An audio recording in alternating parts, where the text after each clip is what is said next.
Good evening and welcome to the July 8th meeting of the Falmouth Conservation Commission. Before we start, just a couple things. If you have electronic devices, cell phones, please silence them. If you are here to speak on a particular application, we encourage you to do so. We just ask that you go to the podium, give your name for the recording secretary, and have your say. All right, first up on the agenda tonight is, and there's also agendas over there if anyone didn't pick one up on the way in, on the chair there. First on the agenda tonight is the vote minutes of May 13th, 2015. No, we did that last. We did it? It's on the agenda here. All right, how about June 24th, 2015? Mr. Chair, Yes, Mary. I find the minutes to be substantially in good order, but I would offer a correction on page 10. It's concerning a couple properties we were discussing, and one of them isn't mentioned, so it seems like the conversation is about the other property, and for the record, I thought we Okay, could correct that. so I'll entertain a motion then, So moved. Oh, move to accept the minutes as written, with corrections. with corrections. And a second on that? Second. Okay, so we got Maury, Mike, with the exceptions. All those in favor say aye. Aye. All opposed, no. Abstentions, unanimous, so moved. Okay, request for a continuance under a determination of applicability. Joseph and Beatrice Mora of 133 Surf Drive, Falmouth, Mass., for permission to install a bluestone patio, native mitigation plantings. Jennifer.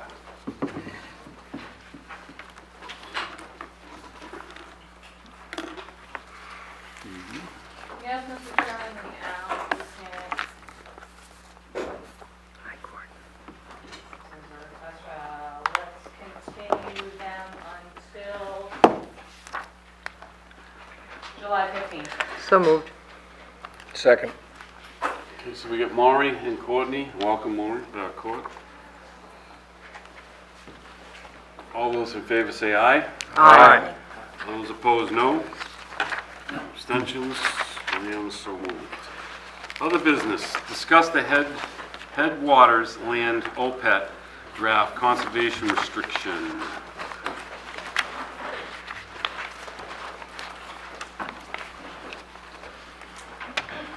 Hello, Good evening. I'm Wendy Vissler, Executive Director of Oyster Pond Environmental Trust. As you may recall, I've been before you before this winter to talk about the conservation restriction, and now I'm back with including the items that you wanted inserted into the conservation restriction, plus it's been up to the state and been reviewed, and they've added some items. So, just to point out some of the things that they've included or things that we added that you requested. On the first page, they've included the reference to the monies that we just received from the environmental bond bill, so that's been referenced in there. We limited on page 5. There's about the reserved rights and obligations. We put in the wording about including a kiosk in the ability to put up a kiosk at the entrance. We've also added that we can put in trail markers, that none of the trails will be wider than 4 feet, as you requested. And the state added that they want them to be pervious materials. We're going to keep it dirt, but they want to make sure they're not being paved. And we cleaned up the language about the benches, if there's any sitting benches, that they're made of wood or environmentally sensitive materials. And one thing the state included that they would like to see happen, there's a reference in here about being able to take out or to prune trees in section 6, and they wanted to make sure that if any pruning was done or cutting, it was done in recommendation with professional biologists from the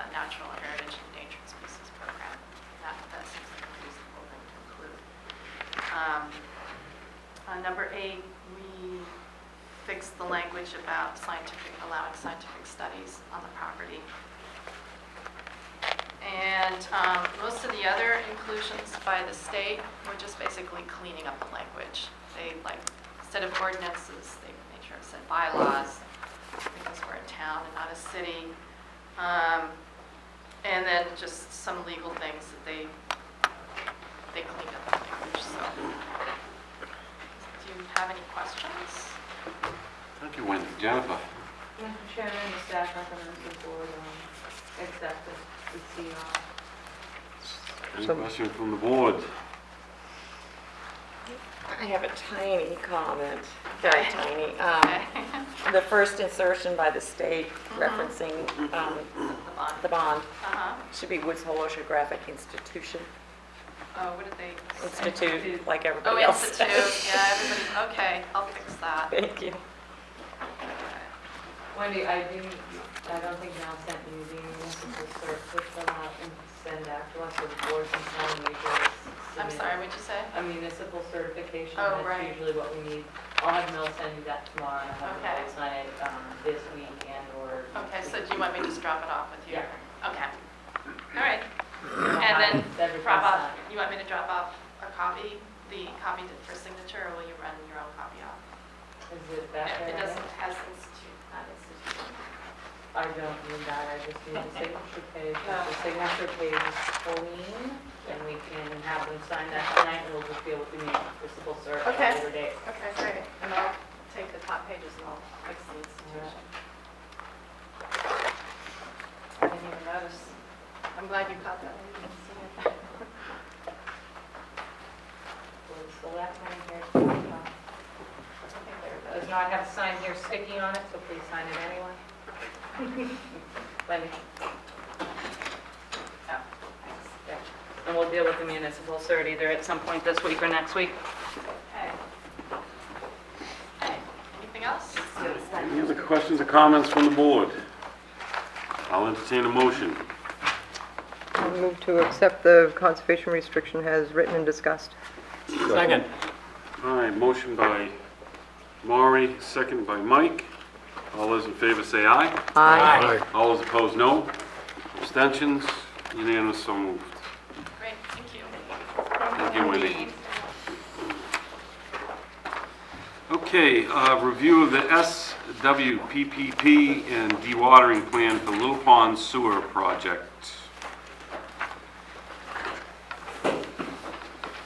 I'm Amy Lowell, I'm the town's assistant wastewater manager. I don't have a presentation on this, but I'm here in case there are comments or questions that I could then refer back to our contractor. This is the stormwater pollution prevention plan for the town's Little Pond Sewer Service Area project. It includes a detailed dewatering plan for the project. Sandy Tripp is with GHD. GHD is the engineer that's overseeing the project, overseeing the project on behalf of the town, and she has reviewed the SWIP and the dewatering plan as well, so she's here to answer any questions. All right, Jen. I don't have any questions, Mr. Chairman. They are using well points in some of the deeper areas, as well as I spoke with the contractor today and have started using a frac tank or something similar. He said, yeah, when needed, so it's working at this point. All right, well, I'm going to turn this over to Mike. I know Mike had some concerns about this. I've read the document in some detail. I think it is, in overall, very protective of the resources, so I think we're in the right direction at least. There were a number of wording that didn't seem to fit exactly, in some inconsistencies.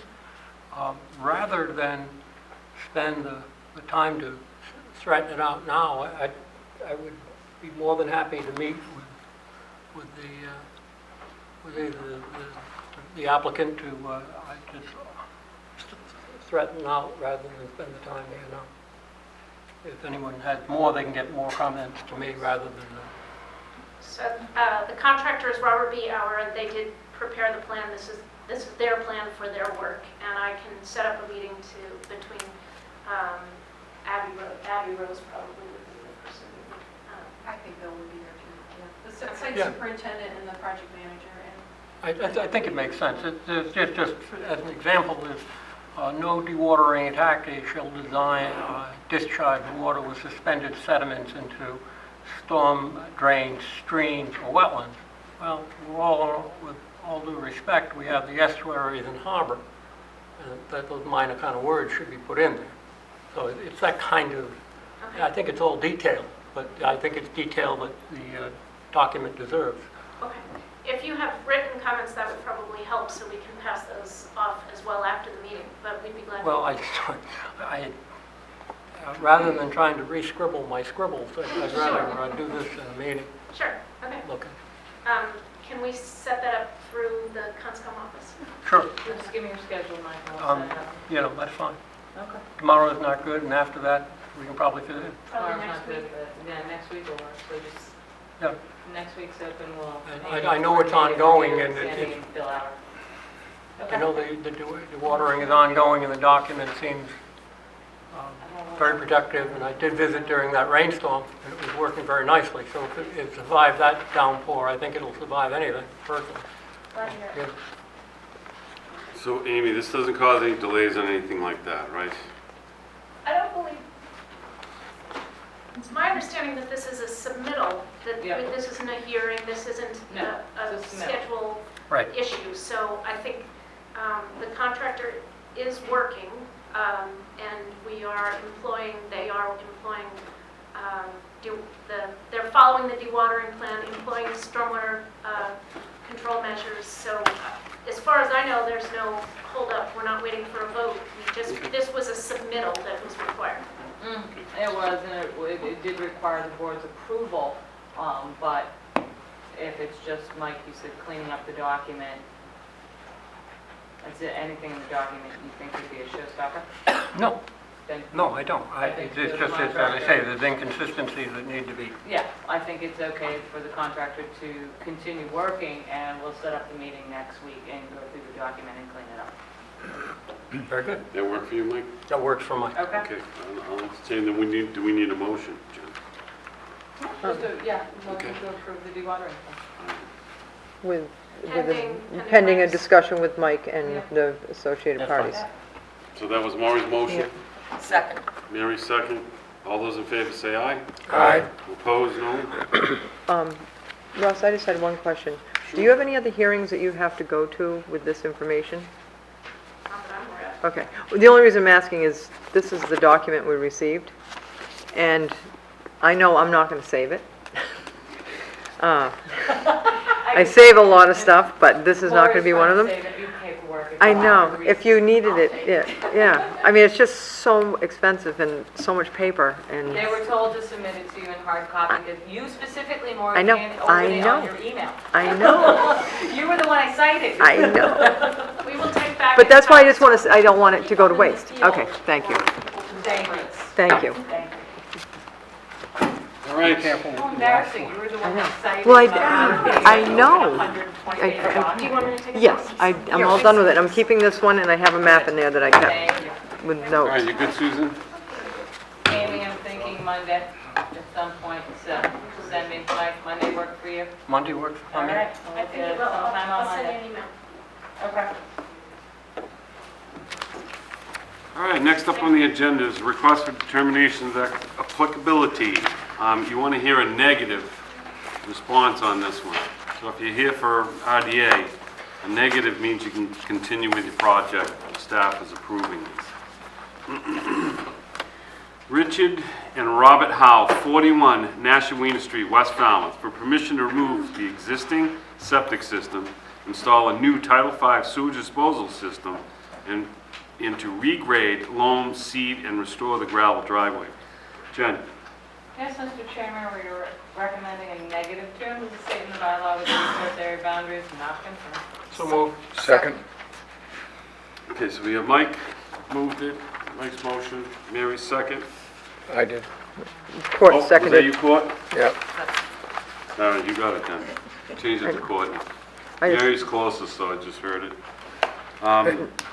Any discussion amongst the board? I just had one question. This is an area I think that the Buzzards Bay Coalition has been working on, and I just want to make sure that the applicant is aware that there is a grant out there available to put alternative systems in, and there are 3 that are being proposed now, and they are very sensible. And I would just make sure when the applicant is given the information that he is also given those 3 alternatives, because the Title V does nothing for nitrogen. And this is in a very, very sensitive area that they're trying to clean up. Memorial, I'll pass that information along To Jack? To the Jack, yeah. Yeah, okay, thank you. Okay, so we set for a vote here. Everybody good? All right, all those in favor say aye. Aye. Opposed, no. Abstentions, unanimous, so moved. Next up, Noshawn Trust, Inc., 15 Hinckley Road, Woods Hole, Mass., for permission to remove or replace the existing failed leaching pit with a new Title V system with a 2,500-gallon 2-compartment tank, pump chamber, distribution box, and leach field. Jen? Yes, Mr. Chairman, we're recommending a -2 under the state and the bylaw with the resource area boundaries not confirmed. So moved. Second. Maury, Courtney, I heard you that time. Yep. Any discussion amongst the board here? Any Uh. questions, comments? The only one I have is a large oak that was not shown on the plan, be protected with some kind, it says it's beyond a hedge, but I think it should have snow fencing or something, so just the orange construction fence so it doesn't disappear. Got that, Jen? Which one is that? It's a, Large oak? yeah, large oak was not shown near where the system is to be installed. Received an email that they won't bother it, but that doesn't go very far sometimes. Was that Joel? My understanding is that that tree, Joel keep the phones in the grass. My understanding is that that tree is on the neighbor's lot. Okay, So it'll be protected. there you go. There you go. Excellent, thank you. All we wanted was out the Thank you. All right. No further comments or questions? All those in favor say aye. Aye. Opposed, no. Abstentions, unanimous, so moved. All right, next up, Marcia Nalbuff, 45, Charles River Road, East Falmouth, Mass., for permission to license the existing float system attached to the wooden bulkhead and to install native tree and shrub vegetation. Jen? Yes, Mr. Chairman, we are recommending -2. a -2 under the state and the bylaw with the resource area boundaries not confirmed. So moved. Second. Maury and Mary? Any questions or comments from the board? Okay, we'll take a vote. All those in favor say aye. Aye. Opposed, no. Abstentions, unanimous, so moved. Joseph and Beatrice Mara, 133 Surf Drive, Falmouth, Mass. That was continued to July 15th. Okay, continued. All right, National Grid, care of Deborah Blanche, along Ransom Road to 84 and 96 Ransom Road, Falmouth, Mass., for permission to install a 2-inch diameter plastic gas main extension from the existing main and provide service connections to 84 and 86 Ransom Road. Jen? Yes, Mr. Chairman, we are recommending a -2 under the bylaw and -3 under the state with the resource area boundaries not confirmed. So moved. Second. Thank you. Courtney made the motion. Maury seconded. Any comments, questions from the board? I would just recommend that they have on site a biolog, you know, the jute mat logs, just in case, I mean, thunderstorms pop up.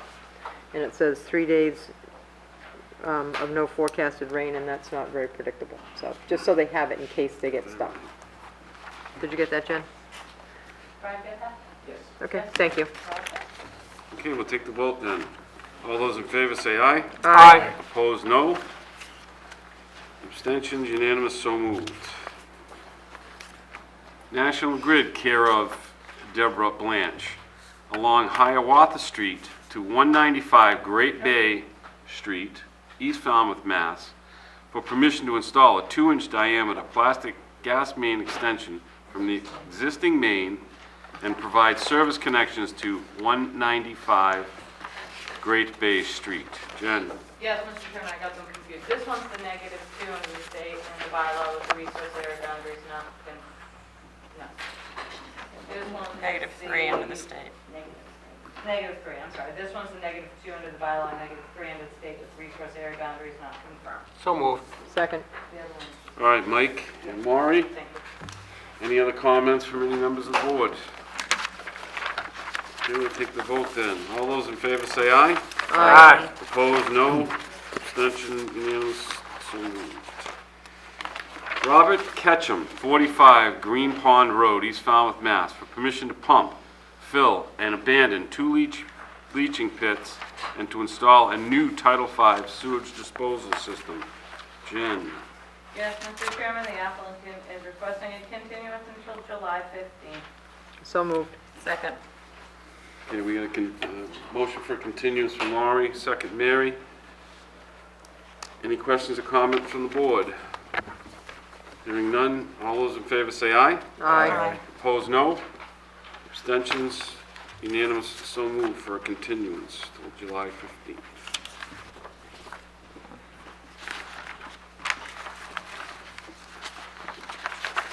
All right, continued request for determination of applicability. Barbara and Gary Schneider, 71 Sandcastle Drive, East Falmouth, Mass., for permission to vista prune and remove dead trees. Yes, Mr. Chairman, this was continued so the applicant could receive permission from the homeowners association to conduct vista pruning on the property. That has been granted. They've granted all the property owners permission to seek vista pruning permits as approved by the Concom and in accordance with our regulations. So the recommendation from the last hearing was a -2 under the state and the bylaw for the vista pruning, provided it's in accordance with our regulations and permission from the association. Okay, So moved. Second. all right, that's Maury on the motion, Mary on the second. Any comments or questions from the board? Any comments or questions from the public? Hearing none, we'll take a vote. All those in favor say aye. Aye. All those opposed, no. Abstentions, unanimous, so moved. All right, a request for a hearing under a notice of intent. All hearings of the Falmouth Conservation Commission are held simultaneously under the authorities of the Mass Wetlands Protection Act and the Falmouth Wetlands Bylaw. Although a single decision of the commission is issued, it represents a separate decision under each authority.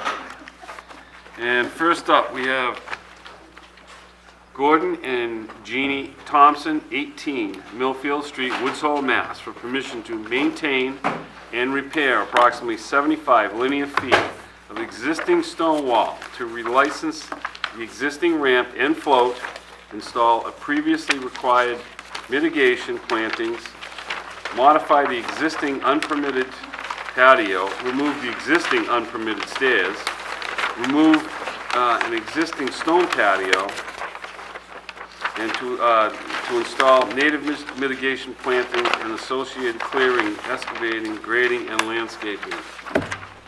Jen? Yes, Mr. Chairman, I'll hold any of my comments or questions until after the applicant's presentation. Okay. Thank you.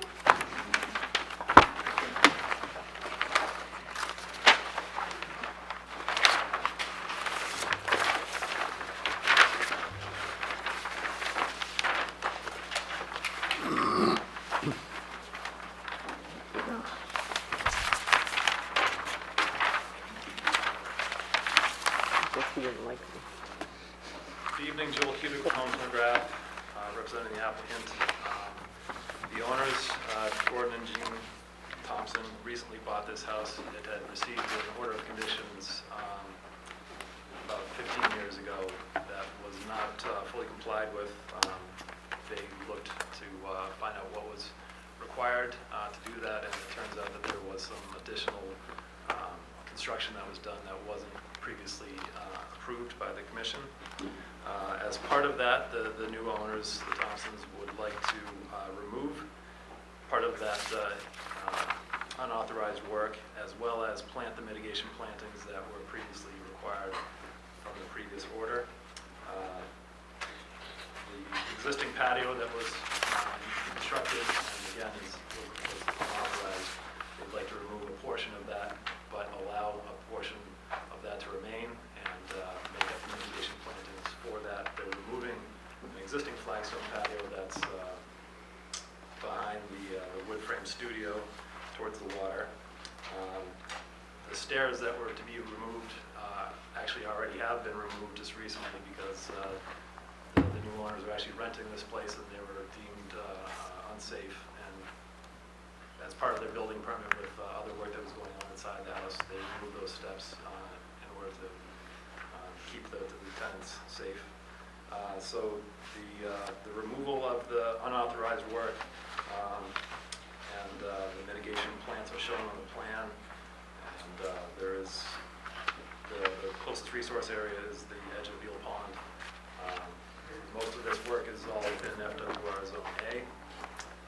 So the plantings required are at a 3-to-1 ratio, and I believe the satisfactory amount is shown on the plan, as well as a tree within that mitigation. I'd be happy to answer any questions that you may have.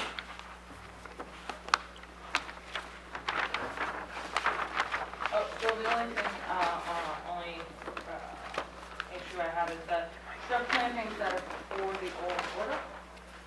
There's a 10-foot strip that was previously required, and that's shown along the edge of the seawall there. Okay. And they're working without compliance, and I do realize that compliance cannot be granted until that's installed. They do. Okay. They're trying to do this all over. Yes, no, I understand that. Yes. Okay. Yeah. I just read from back correspondence we were having with the Thompson who was looking to purchase the property back in February, and just wanted to make sure that they were clear that prior to granting compliance on that, that has to be done, and then they can not necessarily have to put the mitigation one in for this yet until this project's done too. Well, They should do it all at once, but that's the intent. cost effective. What wasn't approved or even asked for under Yeah. the earlier order was repairing this wall. There's some Yeah. voids that are behind it, so they want to fix that before they do their planting. Oh, yeah, So no, that's this is all one understandable. big thing, and they're trying to clear it all up. Okay, just want to make sure that's correct, that I Yes, yes. understand the sequence. Yes, it is. Okay. All right, questions from the board. Jamie? Not yet, thank you. Mary? The things that are being removed, are they all being removed because of the old order? I'm wondering in particular about the flagstone patio, and I'm just curious. That wasn't shown on the old Warwick plan when that was originally authorized from previous owners. It's in purpose service as a board, and that's why it's being removed. Okay. It's not needed. They have that new patio that was constructed again by the old owners, and they're going to remove a portion of that and keep a portion of that where it is next to the house, which is a much better spot for their use. Yes. Okay, the only other thing that I would bring up is in the narrative, there's reference to the inkberry that you're planning to put in.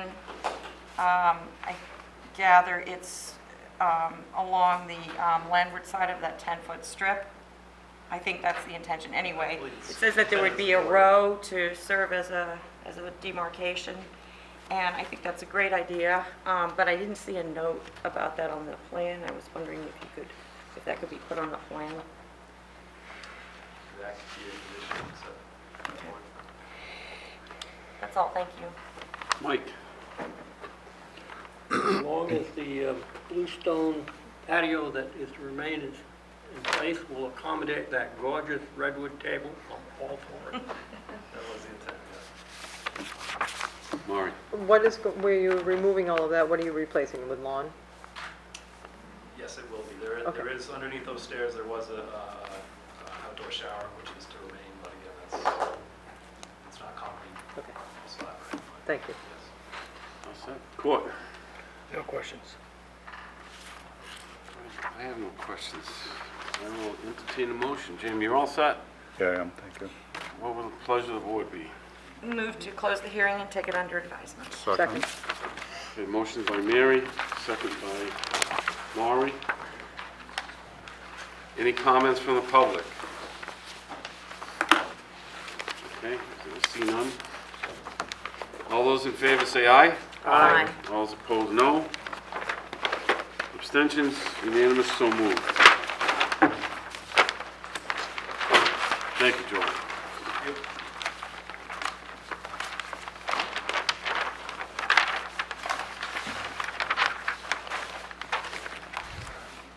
All right, Janet O'Connor, 107 Cliffwood Lane, West Falmouth, Mass., for permission to construct 2 additions, a deck, install an outdoor shower, reconfigure the existing driveway, install native tree and shrub plantings, and the associated clearing, excavating, grading, and landscaping. Jen? Again, Mr. Chairman, I will say that any comments or questions until the applicant's presentation. Thank you. Thank you.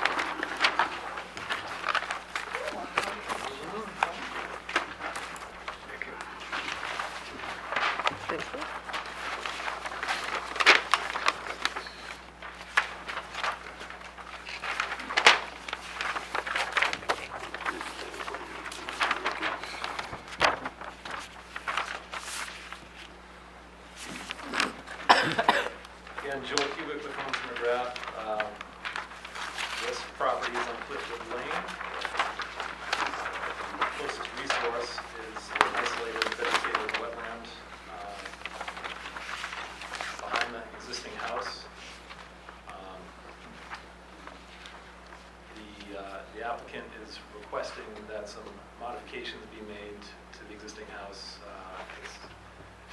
including the removal of some decks and the additions to the side of the house, reconfiguration of the existing driveway, and the additional mitigation plantings to make up for this work. There is actually a removal of the structure within the Zone A setback to the wetland. The Zone B has an increase, and that is going to require 2-to-1 plantings for that. The plantings are all shown on the plan. I'd be happy to answer any questions you may have. Jen? No questions right now. Courtney? No questions. Maury? I just have 2.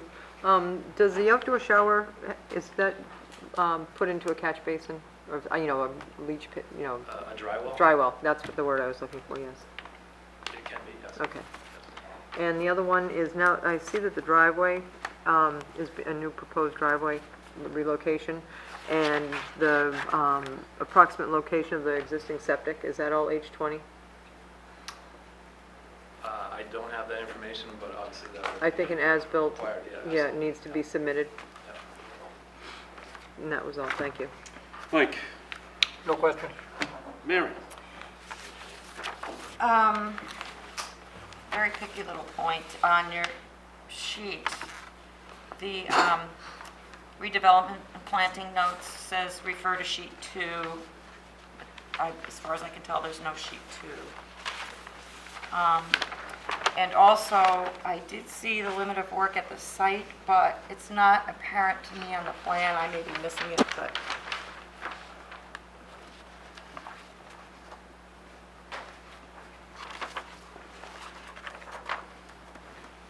That can certainly be added. I believe it's along the edge of the clearing to account for the mitigation plans. yeah, I think I'd like that to be added, please. So you can get your revised plan with that added to it. And one other question, the mitigation area up near the street, are the rhododendrons staying or going, or? The existing trees and shrubs in that area, I believe, are staying, yes. Okay. It's just the mulched area that's being planted. Okay, that's all, thank you. Jamie? No questions? All set? Okay. You want the wording of that? No, Okay. I was, I prefer that they not, actually. Okay, I I was just curious. Okay. It wasn't clear to me. okay. All right, are there any other comments or questions? I'll entertain a motion. I make a motion to close the hearing with the requirement that we need sheet 2, the limit of work be shown on the plan. We need the as-built submitted, and a drywall shown on the plan Could I, for the shower. I don't believe there is a sheet 2. I think that was just a carryover from another plan. Okay. yeah, just Okay. correct that, note that. yeah. Okay. Then eliminate that, So you're gonna add the limit of work and the drywall sheet up. and an as-built. Okay, got a motion by Maureen, do I have a second? Second? Second by Jamie. Any questions from the public? Comments? Hearing none. All those in favor say aye. Aye. All those opposed, no. Abstentions? Unanimous, so moved.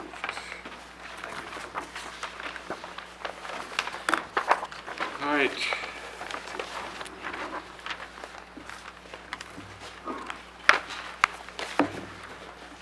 All right, next up is Terrence O'Bally, 189 BB Acres Road, Falmouth, Mass., for permission to remove a sunroom, construct an addition, construct a second floor deck, install native trees and shrub plantings, and associated clearing, excavating, grading, and landscaping. Jen? Yes, Mr. Chairman, I will save any of my comments, and I do have a few on this one after the applicant's presentation. Good evening, Tom. Good evening. Thank you, sir. And you should have, there's a revised plan that we just submitted Tuesday morning. We'll talk about that. The one thing I noticed on that plan is that where the note says proposed tree, there are 2 proposed trees, they don't show in the plan. So I revised it. Trees showing.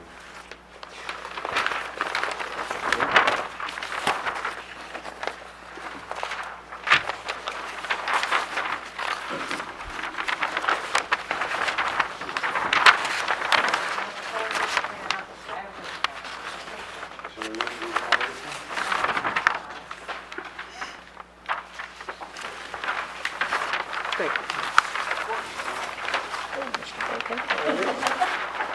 Pleasure to see you again. Oh, do me a favor, just so these revisions aren't, can you initial the one in the, because you have the same revised, Right. you have the same revision date on both. Someone gave up your plan to Tom, so we can initial that. Or any area plan. Actually, no, It's the same thing with just 2 trees. Just initial that, Tom. Do you want a black pen? Here, Tom. Shall I initial it? Put a revision date, a new revision date on it for today. And just put a note that add 2 trees. Thank you, Do you Tom. want me to put that plan of reference? Yeah, that's gonna go in the file.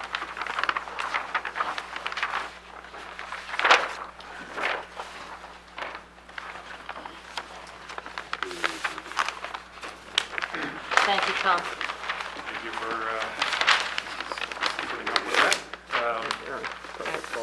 Prepared this plan Close enough. for Mr. O'Malley. He has the property, the house at 189 BB Acres Road. It's on the south side of the loop on BB Acres Road, and the front's on a bordering vegetated wetland, which goes out, eventually makes its way out through ditches to under Surf Drive, I believe, and out to Sound. The property is in flood zone AE elevation 12. The floor elevation is basically at 12. All of the ground is below elevation 11. The highest is 10 something. So the entire property is in the flood zone. You have this vegetated wetland, which Jack Vaccaro marked for us. Between there's a vegetated area about 20 or 30 feet wide along the wetland, and along everything else except for the house is lawn. Along the west and southwest side of the house there is a slope which exceeds 10 to 1 slope, being in a flood zone. We consider it a coastal bank. I'll argue that this particular bank is man-made, has no natural vegetation on it, it's lawn. It's not a sediment source for any downstream, any type of beach whatsoever. The fact that it has a slope by itself does not make it better as any type of habitat for any kind of wildlife. We know of, so I'd say that as a coastal bank, aside from its function as storm damage prevention, it basically plays none of the other significant roles of a coastal bank as relates to the Wetland Protection Act. What Mr. O'Malley is proposing is in one area, in a corner of the house right in here, there is a sunroom. He wants to take that sunroom down, add, put an addition in there, and then this dark colored area is a proposed deck, which is about 1,100 square feet of deck in here. It's on the second floor, so it's like 9 feet, or 8 feet or so at the bottom of the structure. We are 8 feet above the ground in most locations. It's a rather odd shape. The revision that I submitted on July 6th, a couple days ago, is that I cut the deck back so that it was no longer encroaching into the A zone of the vegetated wetland. So there'll be some creative framing going on, but it can be done to keep it 50 feet away from the wetland as required by the A zone, because it cannot get into that because there's no part of the principal structure within the A zone. Otherwise, this deck follows that A zone and goes across the back of the house and along the west side of the garage. It crosses over the what we call the top of this coastal bank. Because it's lawn, I feel that there's, for a limited role this bank plays, I believe that this work encroaching over the bank will have no detrimental effect on any of its function. And actually, in fact, because of working in this side of the garage, the added 3-to-1 mitigation that we're putting in would actually be a protection to the environment and to the bank. If we were to take that out, it's about 150 square feet or so. Triple that, we'd be reducing about 450 square feet of mitigation planting if we did not put that in. That bank is already walked on, mowed.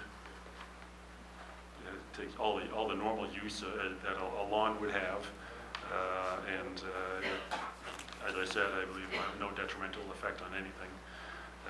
We do have 3-to-1 mitigation for most of the deck, the outer part of the deck that's beyond I calculated 3-to-1 up to the A zone of the bank, and so then the remainder, 527 square feet, is a 2-to-1 mitigation.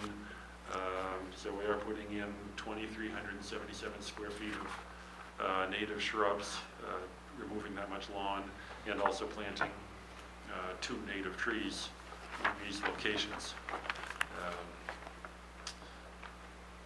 So that's the presentation, that's the project, and I would just leave it saying I think as a trade-off, I think the great amount of planting that's being proposed on this will actually increase the environmental value of the site rather than cause any harm or detriment to the man-made coastal bank.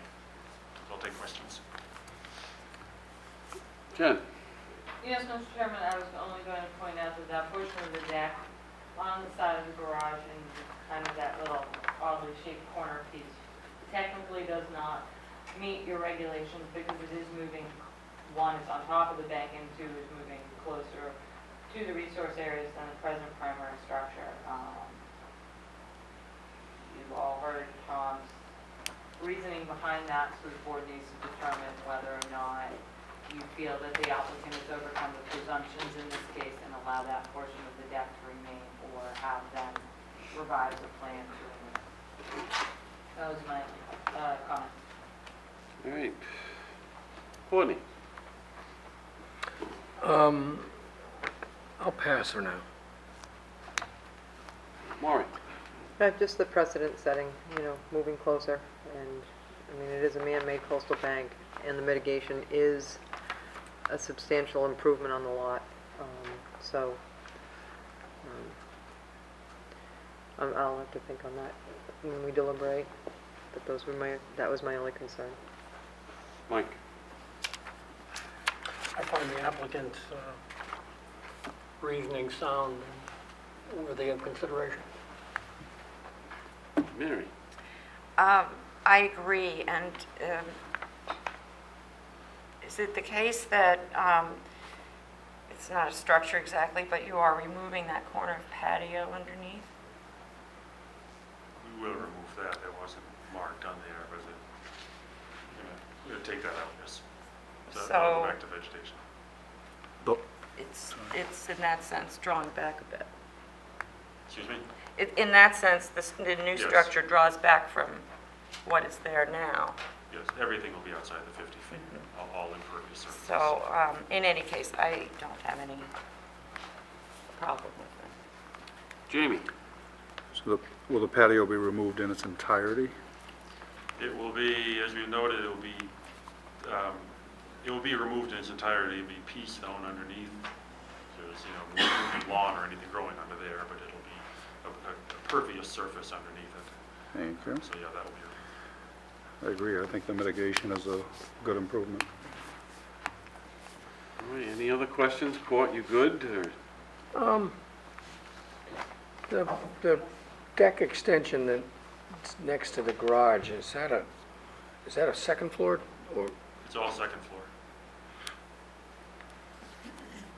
There are that- interior stairs coming down. that one appears to be moving significantly closer. That would be my concern.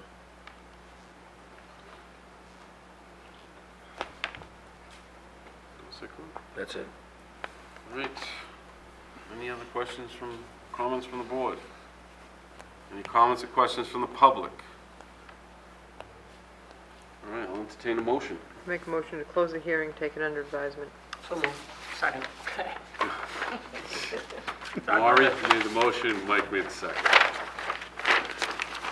All right. So, no other questions? Take a vote. All those in favor say aye. Aye. Opposed, no. Abstentions, unanimous, so moved. Have a nice night, Tom. All right, continued request for hearing under a notice of intent. Harry Turner, 38 Squibnocket Road, East Falmouth, Mass., for permission to install 103 linear feet of vinyl sheathing and the associated clearing, excavating, grading, and landscaping. Yes, Mr. Chairman, this was continued to the applicant to submit additional information regarding that little coastal beach area.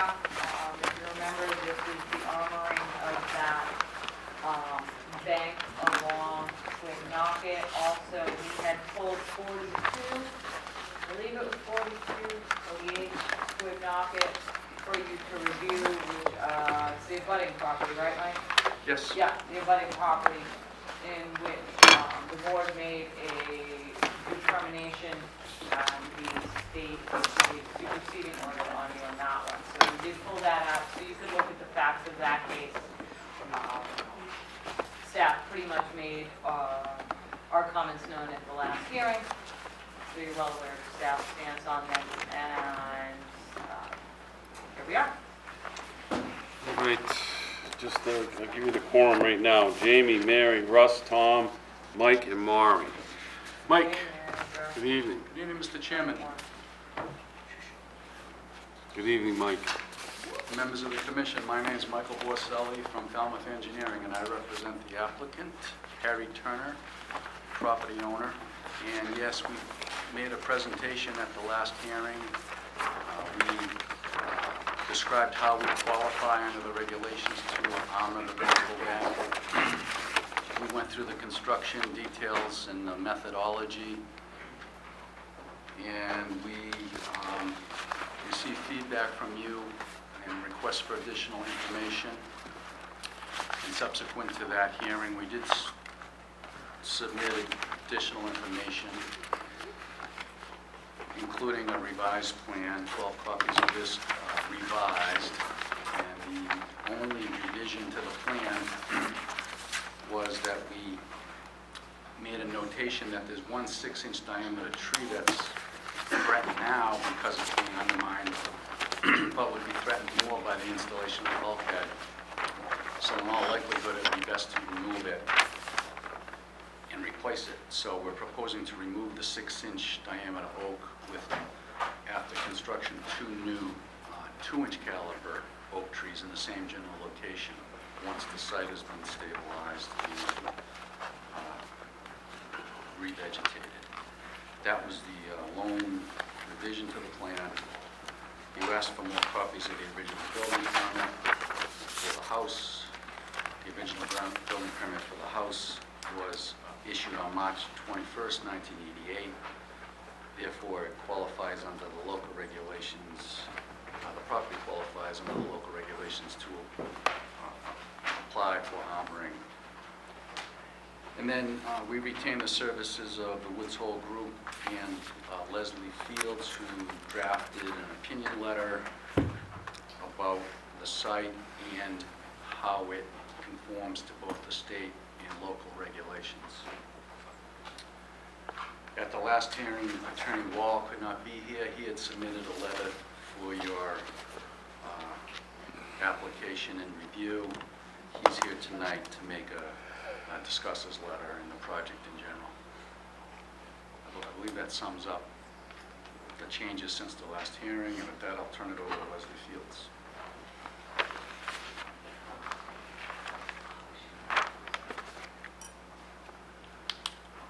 Thanks, Mike. For the record, my name is Leslie Fields with the Woods Hole Group, and as Mike said, we were retained to evaluate wetland resources on site, to look at the dominant coastal processes, and to evaluate compliance of the project with the state and local wetlands regulations. In terms of the wetland resources on site, there's basically 3 resources.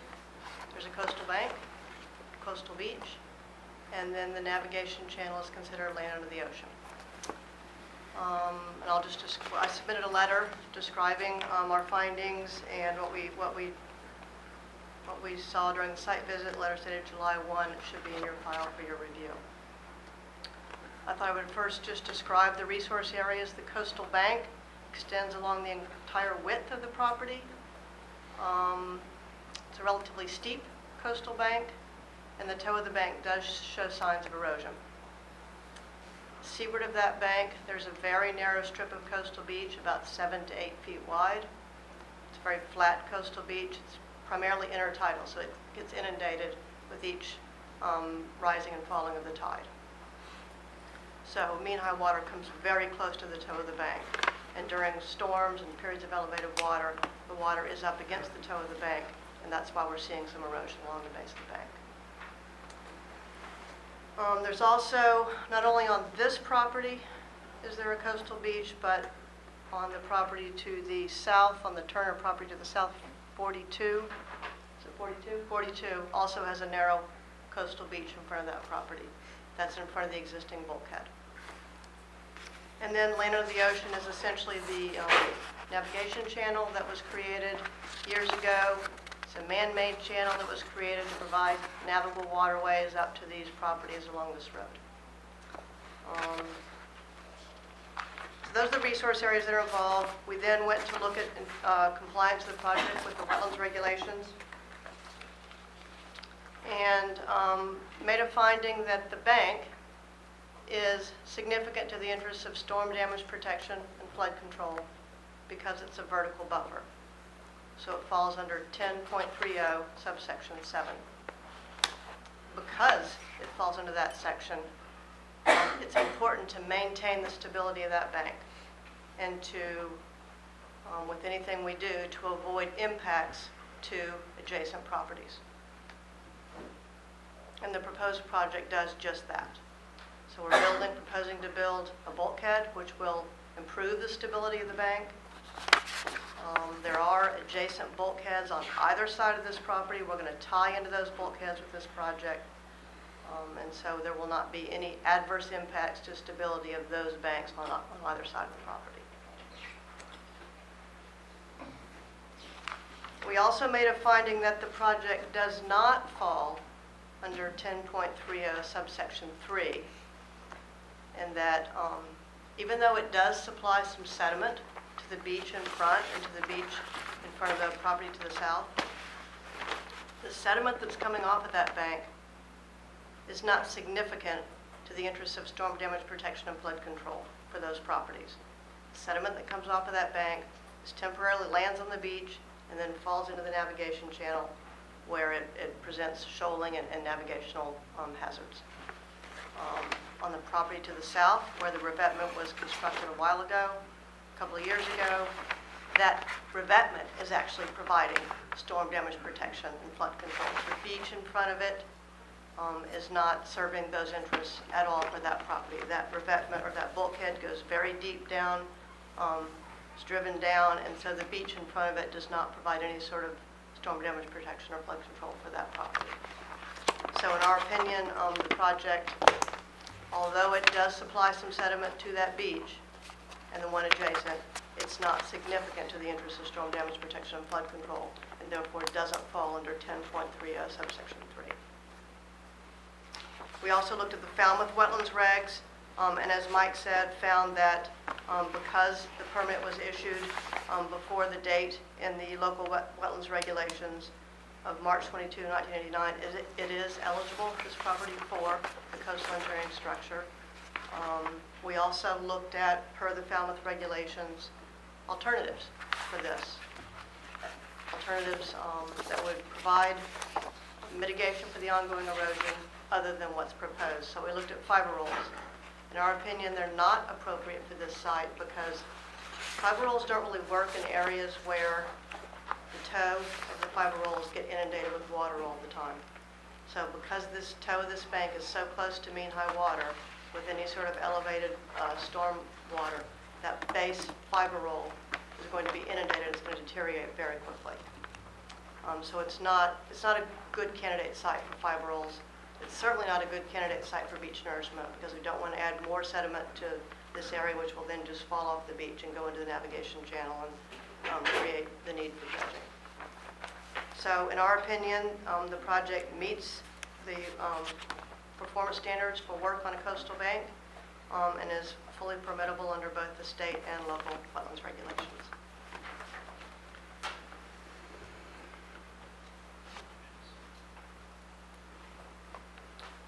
Good evening, members of the commission. For the record, my name is Brian Wall. I'm an attorney, and together with Mr. Bruselli and Leslie, we represent Harry Turner.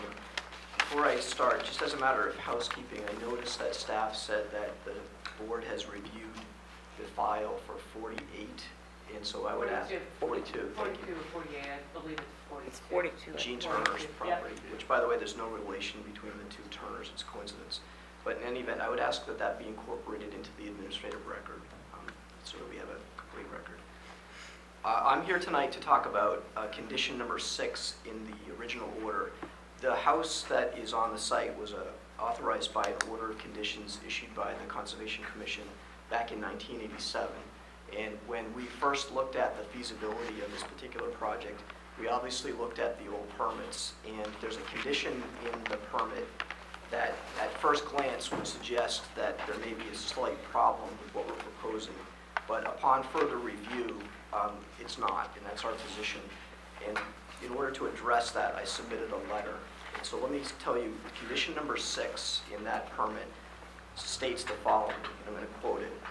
Under Mass General Laws 310 CMR 10.30, subpart 3 of the Wetlands Regulations requires that no coastal engineering structure, such as a bulkhead, revetment, or seawall, shall be permitted upon this eroding bank at any time in the future to protect the project allowed by this order of conditions. So again, at first blush, you would think that this prevents future armoring of this bank, but the condition very specifically refers to section 310 CMR 1030, subpart 3, which is only one part of the coastal regulations, and if we were applying under that section, we would agree that this condition would be problematic. But we're not applying under that section, we're applying under section 7. And the distinction is very important. The regulation, as I'm sure you're familiar, distinguishes between banks that are significant for storm damage prevention and flood control because they supply a sediment source to a coastal beach, coastal dune, or barrier beach, and those that are significant because they are vertical buffer to stormwaters.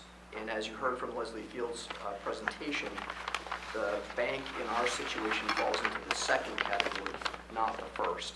And because of that, section 10.30 subpart 3 is not applicable to this bank or to this proposed project. Our project is submitted under section 7 of 10.30, and that section specifically allows the project, and I quote, "Bulkheads, revetments, seawalls, groins, or other coastal engineering structures may be permitted on coastal banks that are significant because they are vertical buffers to stormwaters, except when such bank is significant to storm damage prevention or flood control because it supplies sediment to coastal beaches, dunes, or barrier beaches." So our position is that condition number 6 in the first permit is not applicable, that our proposal is under subpart 7, that is specifically authorizes the proposed project, and therefore we would ask that the commission approve it under that section. I'd also like to point out that this same exact team that is before you tonight represented the neighboring property, Gene Turner, and that project has essentially the same site conditions that we're dealing with now. And that project was permitted by both a state wetlands permit and a wetlands permit issued under the local regulations. So we would ask that the board approve the neighboring property under the same analysis. Thank you. All right, any questions from the board? Let's start with Jamie. No questions. Mary? No questions. Mike? No questions. Laurie? I just actually had one question for Leslie. You stated that the soft stabilization wouldn't work here, and I actually went around to some of the projects that we have permitted over the years, the soft stabilization, and there's actually one at 97 Old Dock Road, and it's actually in a V zone, and it is quite dynamic there, and it gets touched by the water twice a day. And it's been there for, I think, 4 or 5, maybe 6 years, and it's in good condition. It has stabilized. It is far more aggressive area than this is. So I would say that maybe it's not all that true, that it's not a good place for it. And I think this board historically has first tried to do soft stabilization as a first alternative before we do hard stabilization. And I think maybe we could add that into maybe Old Dock Road to, put into the record that that one is working, and that one I'm very familiar with. Yeah.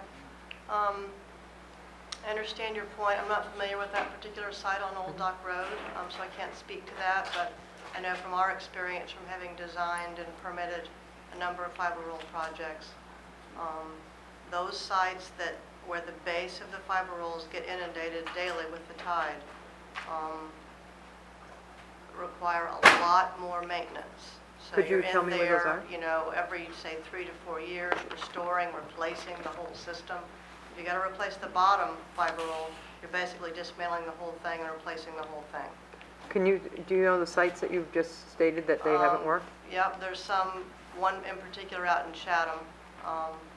It's on Shore Road, and I can get you, there's a few in Mashpee as well, so I can get you those addresses if you'd like. Yeah, I would like to Okay, just see those sure. and see if they're in the same type of situation as this Yep, one is. Sure, yeah.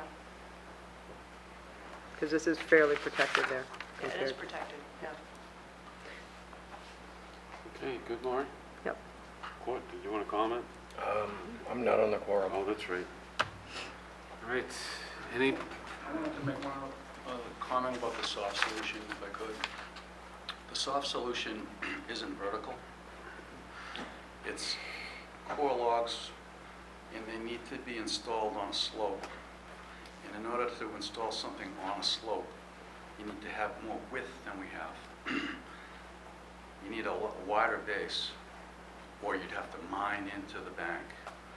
The wider base would mean that the bottom core logs would be below mean high water, which would constitute filling land under the ocean, which is prohibited. I agree with you, Mike. I mean, it's such a sharp bank there, you know, the sea level rise and all this other stuff. Eventually, it's going to cause structural damage to the house. I mean, it's a short distance. I think we decided it was 37 feet to the oak tree. So, and that's at elevation 12. And then from 12, I mean, it's right down to, falls right off from there, so I agree with you. All right. They actually don't even have the top of coastal bank on the plan, I don't think. Is it on the plan, Mike? It's coincident with the Eroding. flood zone. The FEMA boundary is coincident with it. It's the blue line designated as the flood zone. We don't have a blue line on our plan. It's You get the colored plan, we didn't. Right here. All of it Yep. is staked.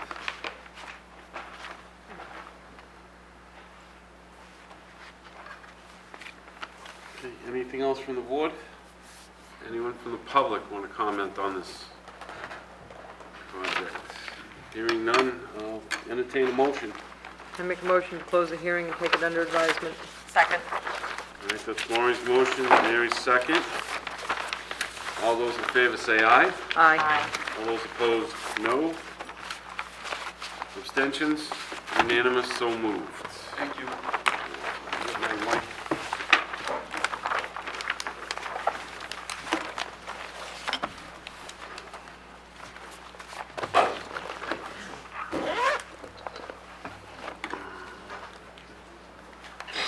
All right, next up is Ying Chang and Ting Yen. I apologize for pronunciations. 379 Walker Street, Falmouth, Mass. For permission to demolish the existing house, construct and elevate a single family with a carport below, a ramp, retaining walls, driveway, reconfiguration, fences, town sewer connection, install dry wells, utilities, and the associated clearing, excavating, grading, and landscaping. Jennifer. I will save any of my comments or questions until after the applicant's presentation. Hello again, Joel. Joel Cubic, Holmes and McGrath. As you stated, this is a continued hearing. There were changes made to the plan that included some removal of concrete walls and Versamont retaining walls, as well as the addition of some steps, some stepping stones, a hedge, and some fencing, as well as a letter from the structural engineer regarding the breakaway walls. I believe that takes care of everything that was asked for the previous hearing, and I'd be happy to answer any questions. George Gudakidis from GS Design is here as well. He'll be able to answer any additional questions. All right, Jen. So if you guys cut and fill color on this, did I miss that? Was that asked last year? Well, maybe not because you were proposing the Versaloft wall, but now we're doing. Because they were raising the I grade. thought so. Yeah, so now that you're not holding that back with the wall, then you're proposing this kind of tiered field stone, keystone structure. George, I may have a question for you.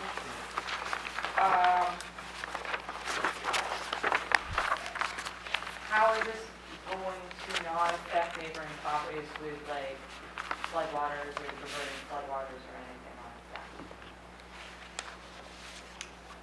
The flood zone, it's a V zone. It is. The water's going to be well above any of that ground level. Okay, that's okay. And it's still lower elevation, so if you just had 100 your storm vent? You're not diverting it at all, you're not? That's one of the things, you're not allowed to divert floodwater, so I'm just asking the question. You're getting me eagle eye over there, I'm just asking the question. I mean, you're raising the grade, it's a pretty flat property, we can all agree to that. You are raising the grade, you're raising it up by, to what? It is what now, and you're raising it to its highest point to what? It's going up to elevation 6.8 That's the grade of the property. And right now, it's at, on the upper level, yes.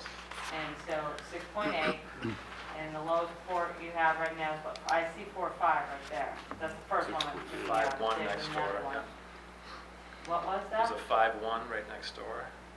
Yeah, there's a 4 or 5, and then a 4 or 4 right next to your ramp. That's a spot grade. I want lowest or highest. Okay, I don't mess around with numbers, so. Lowest, highest, you see where I'm going, you're raising the grade. So basically, you're Well, taking it's- flat property, and It's now we're not going like perfectly this. flat, but yeah, I can see your point. So, I'm asking the question because there have been some concerns from, neighboring residents that how is this going to affect their property? So that's all I'm asking the question. I don't And have cut you- and fill calcs. Okay. And you have no comment other than that if it's velocity zone, the whole thing's going to be inundated, so, If there's a 100-year storm event, it's going to be well above. yeah, everybody's in trouble. Okay. Your Versalock wall, and George, you and I did have a conversation about this yesterday. You're proposing that Versalock retaining wall along that north edge of the property. A little bit of that falls within that velocity zone that we're concerned with. George Kikitis Store Design Group. Yeah, there's Yep. a little bit of Versalock that's in the carport, and then on that back wall that you just mentioned, the back part of the property that's in the flood zone for the most part of it. Okay, so that little bit of Versalock, and I told you I was going to ask this if it wasn't incredibly clear on Mr. McGrath's plan, and it is not. If you look at the landscape plan right here, so George is telling me that this whole wall where the little black squares are, along that's all Versalock in there. Correct. So that's underneath where Mr. McGrath has the proposed house, or Humphrey McGrath Correct. has the proposed house. So that Versalock wall still is within that velocity zone, and I do believe the commission, the staff had an issue with that at the last hearing, and I just want to make sure that the commission was clear that that little pink area is still Versalock. At 3.5 feet, 30 inches. 30 inches. So 30 inches. With the fence still on it? With the fence? No, the fence, there's only, the proposed fence is only in the A zone, in that back northwest corner of the lot, correct? Yeah, if you look at the landscape plan, again, it shows the X's represents the graphic for the fence.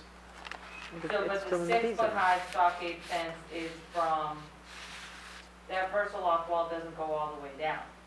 It stops, and then you have the same as last time. Yeah, You have the proposed stockade, 6-foot stockade fence in that back northwest corner. Correct. And then you hit that Versalock that just touches that velocity zone line. And then you have another 3-foot fence on top of that 30-inch. Is that Versalock 30 inches? Yeah, yes. No, that's 3.5. So 3.5, and then you have another 3-foot on top, or you're blending it into that 6-foot. 6 foot is the top of the fence, and then to the top of the Versalock, and then The down the fence grade. on top of the Yeah, Versalock. yeah. And then on the other side, it's a proposed bayberry hedgerow on that tiered kind of landscape. Mhm. Okay. Board understand? Okay. Maury? Well, I guess on the landscape plan, maybe I'm a little confused in the pretty colored one. They're showing the X's as fence, and if I'm not mistaken, that's still in the V zone. It's, On- No, It's not in the V zone, it's in the flood zone. The snip of it is in the 25-foot setback from the V zone, which is, The landscape plan does not show the 25-foot Foot offset. set. Mr. McGrath, the Hunter McGrath plan dated 7/7. Yep. Should be in front, is it, you looking at the Yep. 7/7 or more? Yep. That shows that offset. Okay, So that offset goes like this. yep, Follow the pink again. yep, This part that's outside Outside that that velocity line. zone, because, you know, in real life, that velocity zone is gonna stop right there. right on that, All water. gonna put its Right brakes there. on, right there. But that's where it is, so Okay. that, technically, they are outside in Okay. this, that corner, and then the Versalock touches it right on that edge, and then it comes back down. It's close. That's close. And the other thing that I'm concerned, I mean, I think it was very creative, I like your bayberry hedge. But now we've, you know, the Versalock is, and then now we're just gonna have little field stones, because, I mean, are they, how big are your field stone, like one-man stones? yeah, maybe Yeah, so- 8 inches, 6 inches. Okay. So you still have the Versalock inside that carport area. Yep. And we have the diversion of floodwaters. So that's all, that's all the questions I have. Mike? Oh, I have one question, Mr. Chair, I'm sorry, but, George, did you bring that little picture of the, they have a picture of what the actual breakaway panels, look like, like a photograph, which was very helpful to me to visualize it. So I thought it would be helpful for the board to visualize that.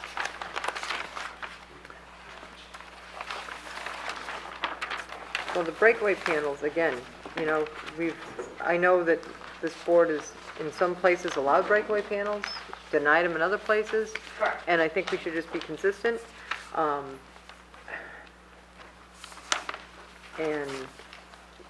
I'm not a candidate for breakaway panels. They just,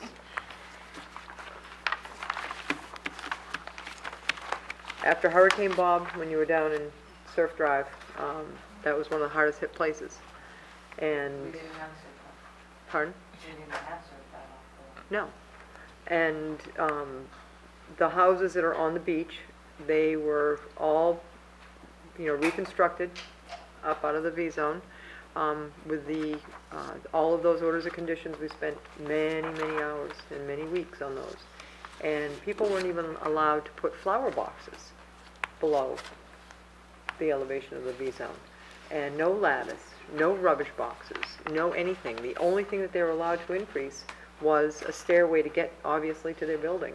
And, you know, I'm a really advocate of no breakaway panels. I just think that I've seen really nicely done espaliered plants that are beautiful, that, you know, will just probably die after the hurricane, but at least they will not be smashing into other people's property. It's great for the house that has the panel, because they break away. But there is somebody behind there, and the person behind there is the one who was impacted. And when these panels go up, and then they go back down, if you notice how they're designed, thinking that the storm's coming like this, but once the panels close back down, the storm surge comes back, and then everything goes that way. So, I don't know, I'm just, again, I think that we should start to really reconsider after Sandy, after Katrina. We've dodged bullets in this town for a while, for, you know, major hurricane, and I have gone up and down this coastline of Falmouth, and by caving in and saying, oh, well, yeah, it's okay, we have set ourselves up for a disaster in this town with these breakaway panels. There's going to be sofas, there's going to be so much flotsam and jetsam, because everybody, as soon as they cover it, they fill it up. That's the nature of the beast. It's a shed. That's what it becomes. And all of that stuff in there, again, that building might not be impacted, but the neighbors are impacted. And I just, you know, they can design them all they want, but I'll tell you, Mother Nature can put an architect's design to shame when it wants to. Well, Mike, if I sorry, can just Mike. respond to that quickly. Pardon me? I mean, if, these are very lightweight screens, and we mentioned before, if you'd like them tethered, we don't have a problem going directly to the columns with a half-inch chain. so it won't go anywhere and stay on the property. We have no problem doing that. These aren't full-scale walls. They have windows in them. If you look at the elevations, they're, so they're light enough not to go anywhere, as opposed to a large, real wall that would cause damage somewhere else. These, so, I mean, it's per state building code, it's allowed most everywhere else, per code. Good for them. So, I understand your concern. All right, Mike. Can you submit that picture to the record first? Do you have that? I think it's in my car, I'm gonna run and get it. Okay. You can submit it tomorrow. It illustrates the slat. They explained last time the slats, and I believe, Russ, it was the same type of design. They were very similar that they were proposing out on Moses Road. Remember that one? Yes. Yeah, In and fact, that it's same complete. kind of, at least that's what the photo looked like. That to me, it was a lot. Like blinds, almost, like this, yeah. Yes, like one. It's complete over there now, 25 Moses Yeah, Road, but if I you think want to look. they too. changed the design on Moses Road because there was an insurance issue with those slat things, so. A lot of space there. That's how I'm comparing it to, it's very similar to that. But Maury, I agree with you, I did. I'll try again, Mike. I find the argument that filling at some event in between normal and the 100-year event, pick a storm event, will not have a potential to impact the houses in the vicinity is not compelling. If you pick the argument that says, well, when we get the 100-year event, we're all going under, so it's okay, I'll argue that. But there are events in between that normal high tide and the 100-year event where the area, in theory, gets, or we believe, will be flooded, and you're changing velocities. And you have neighbors from the opinion that's been presented, that I don't find it compelling. Mary? I have nothing to add, thank you. Jamie? No comments. Any comments from the public on this?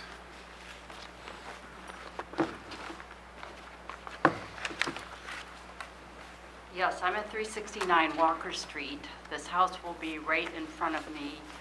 Of course, it's impacting my view. I have to stop you, I do need your name for the record. Donna Bush, Thank you. B-E-U-S-C-H. Okay? So I don't know about the breakaway panels, and I don't know what the other term you were using that it would be. But I don't want to look at their sewer pipes out my window. And so I don't know if there's screening in between breakaway panels and not breakaway panels. Of course, I don't want the breakaway panels flying in my glass door either. And I appreciate the fact that you all seem to be sensitive to the problem of the neighbors, because, I mean, this is a huge change for us, and I know we don't own the view, nobody does, and, sooner or later, if you're not right by the water, I guess you lose your view. But I do want to look out my windows at something that's aesthetically pleasant.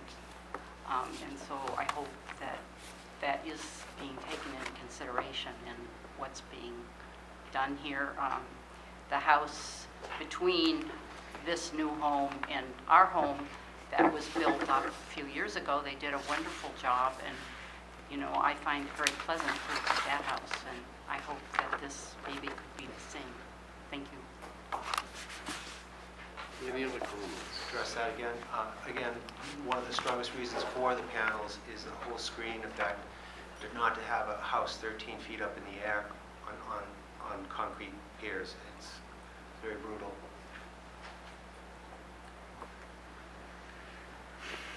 Okay, my concern, again, is impact on the neighbors. If you're going to raise the elevation here, are you going to cause the other people around you, in just a regular storm, just a regular old gully washer, are you going to cause issues with the neighbors because you're raising this elevation on this lot? That's not my field. I think if anything, we're going to protect them. I think it's going to release the house behind. I don't know. That's not in my head. I think Russ is talking about changing the grade, not Yeah. Yeah, necessarily exactly. the structure, It's- but the grade of the property. Correct, Russ? Yes. So if we take the grade change out of the whole package, there's no other issues? Because the I'm screen... not saying that. I mean, Yeah. you've heard Maury and, you know, breakaway panels and, I mean, I think that tethering down is a compromise, and it's not a required code thing. It's something we will do. Every panel. In fact, if the grade thing is an issue, then we can take that out. The panels get bigger. Because we have 30 inches now to cover up. But I mean, it'll be done with the windows if you look at those elevations. no, I saw it, and I saw your elevations. Mr. Chairman, I think there is, I mean, I was just down there today. You have flat properties. Yeah, I think And they then are you're too. gonna I go- mean, right, and that's, again, that's one of my big concerns here. I think, And I mean, it is what it is. I hate to use that term, but I mean, there's no way around. If they're gonna remove the grade, that could soften the effect. okay. So Any, But I'm with any, you. any other questions or comments? Yeah. Yes, sir. Just give us your name for the... Sure. for a second. My name is Pedro Pierce. I live on 9 Bywater Court, so the house right behind the area, which is a one-story house. I will admit that I've lived there probably as a summer home, probably 4 years, and I can remember numerous storms, including raking seaweed for Hurricane Bob around the house. So, you know, I would probably look at the elevation probably is the one thing that concerns me the most personally, the fact that it is about 30 inches high. It's kind of like an island, creating an island around, and I don't understand why you need that. I mean, there is a house right next to us that is done very elegantly, I think, in regards to the elevation. They do, I think it does happen to have the breakaway walls, and but you know, and I do think that.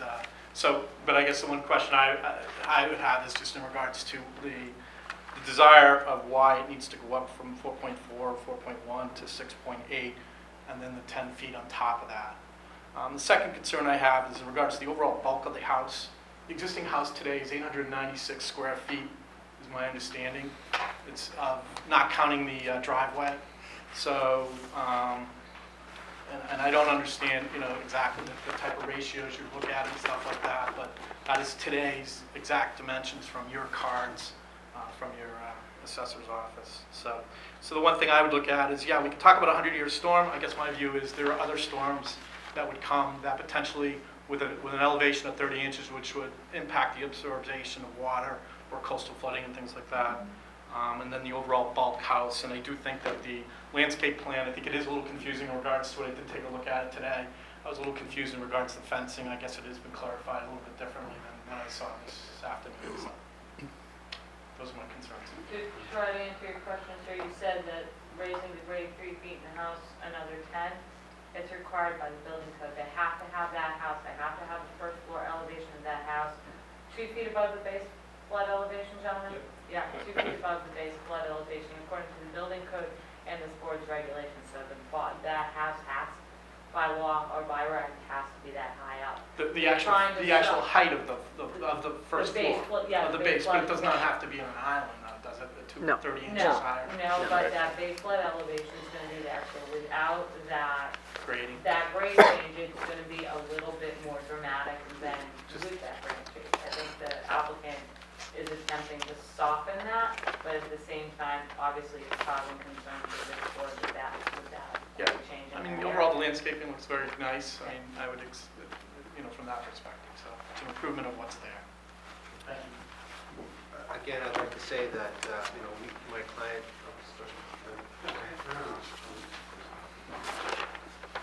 Brian Walsh, 19 Bywater Court. We took down our house 8 years ago. We put our house up on stilts. We do have breakaway walls but the only thing down there is the lawnmower, so there'll be no sofas coming around in the storms. We were asked, we asked to have our elevation changed back when we built the house, and we were denied. We were also asked to put a stockade fence up, and because we're in the velocity zone, we were denied that also. I just want to know what the difference is between when we asked to have retaining wall or elevation changes, we were denied. When did you But- build your house, sir? What year? 2006.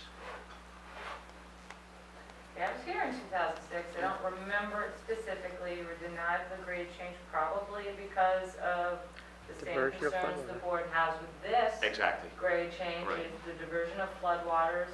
Right.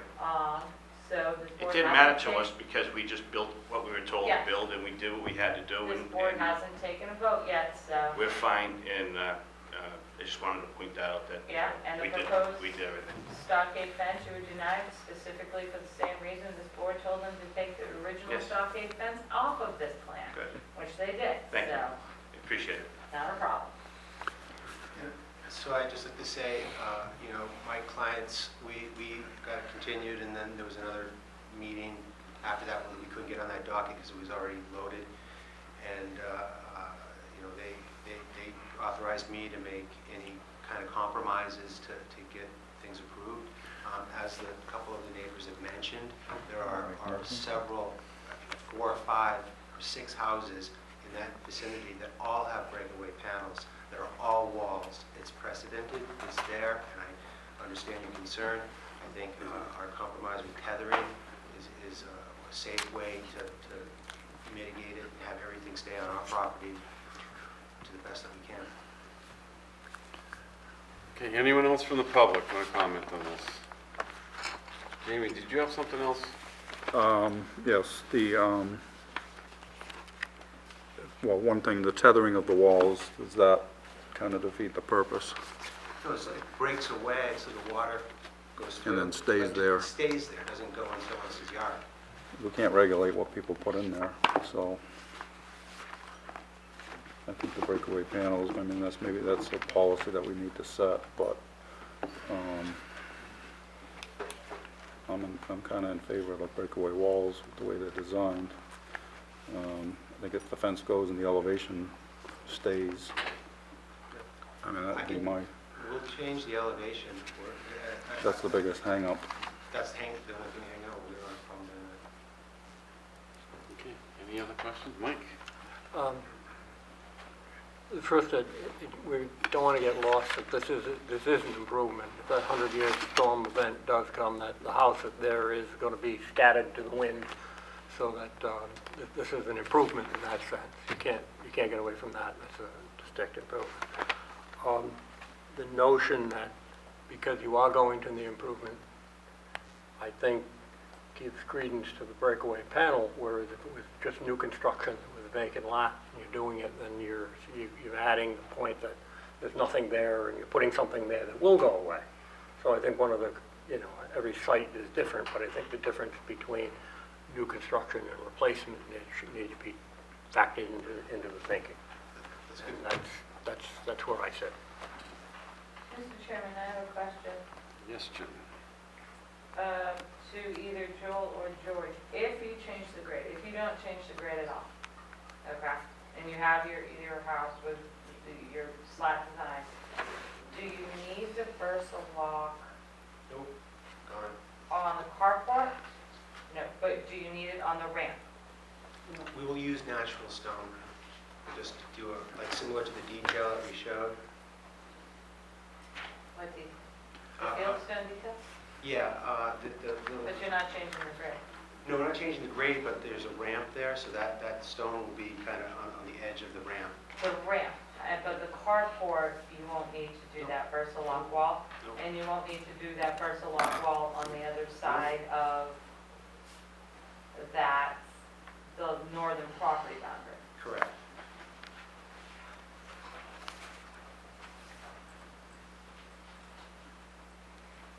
All right, does the board have enough information? Any I other have a comment? question. I'm Anyone? sorry, Mr. Chairman, I hate to belittle this point. I know you've been authorized to make any changes, that's a lot of changes for one plan. I feel like we're into deliberation and we need a continuation or Yeah. we're not going to get anywhere tonight. I don't think so. Because all you're gonna do is you may approve it without the grade changes, and then, I mean, you're looking at really a new plan. I can bring in a revised plan tomorrow based on what we said. First thing in the morning. If anyone has any issues with it, Pleasure. Well, we haven't, I think there are too many variables and it's not clear to me who feels how about what. I think we either need a continuation or a vote and we can't do a vote. If you do a continuation, you have a number of RDAs next week, but you only have one notice and one, amendment. If they brought in a new plan tomorrow, you could put it on next week's agenda, but that's really up to this board. And with the applicant understanding that even with the proposed changes that you're making with the grade, there's no guarantee. This board has to deliberate. understood. Okay. Would you be willing, or would you guys be comfortable with the continuance to next week if you could get me those plans, and I'm gonna push you on this one by noontime tomorrow? Yep. But let's confirm what we're looking for here, without the grade, Without the grade changes. No grade changes, No fence, No fence. no fence. No Verloc, tethering, no. Versalock, yeah. Versalock. Yep. There is a fence on The the back part of the property. Yeah, the proposed stockade fence, I do believe will remain on the back side of that property. They just won't have that Versalock wall. Because the Versalock wall is being used to retain That that. height. Phil. That's out of the V So zone. basically, and my understanding is the applicant will retain that proposed stockade fence, which is outside the V zone in that area. Meets our regulation. Is it entirely outside the V zone? There's one little section where it coincides for about 4 feet, I think. It's I had to check. It looks like. And that's not the it's- V zone, it's a Oh, wait a minute, 10 25-foot, feet, sorry. 25-foot setback from the V zone. We count that. Don't say that. The fence. We count it. See? Here's the V zone. This That's is why the we have it side. on there. It's all Yeah. this. Now it's right here. Isn't it? Maybe it's not more than 4 feet, it's right here. I think, No, that's the A zone. That's your 25 foot. velocito. They can Yeah. have Goes 200 up there, square up feet there, in up the there, V-zone. and right along there, and then scoots back down. And like I said, in real life, the water's gonna stop right there. So it's this area.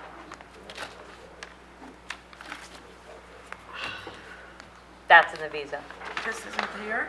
No, there's your velocity zone line. Check, check, check, right there. Goes up and then comes back down. See? So it's just that piece. See? Yeah. All right. So you could, your agenda, it could handle it 6 next feet. week, is all I'm saying. Well, But they it's up to changed the it. board. This is 6 You interested? doesn't it? Elevation 6. Oh, On behalf of the I applicant, made the same Because mistake. the other, Or only other requested option is Because the town, well, the 29th. on the applicant, with the understanding the Next applicant week. is ready for Yep, tomorrow. we do next then week I if may- we're in. And you understand what we're looking for? Yep. Yeah. Okay, I think that's, And no guarantees that the breakaway panels will be Right. approved. Right.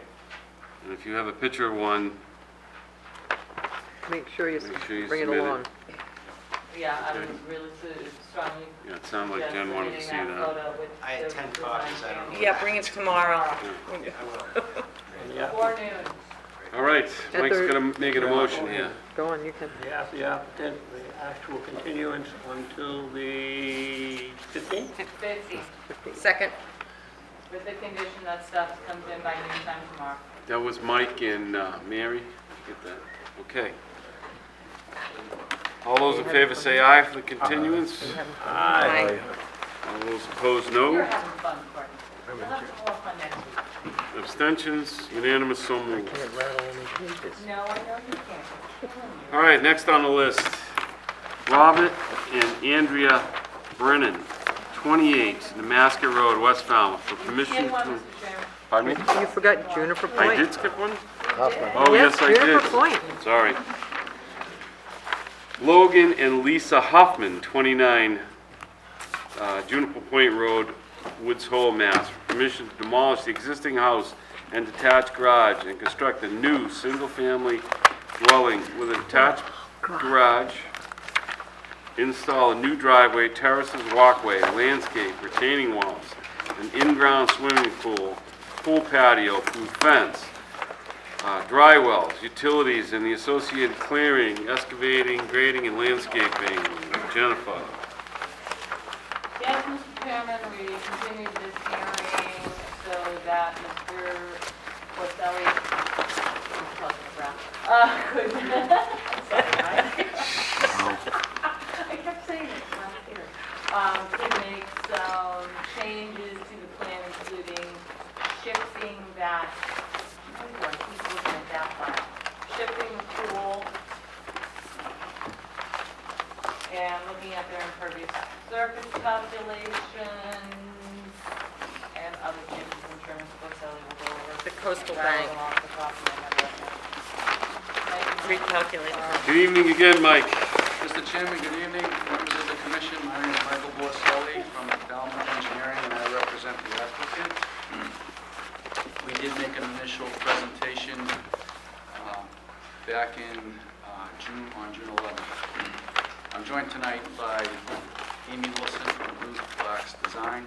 She submitted a supplemental plan along with our site plan, and she submitted a revised plan subsequent to the last hearing. So the changes we made to the plans included an analysis of the land form to the north and east of our property, adjacent to this freshwater swamp.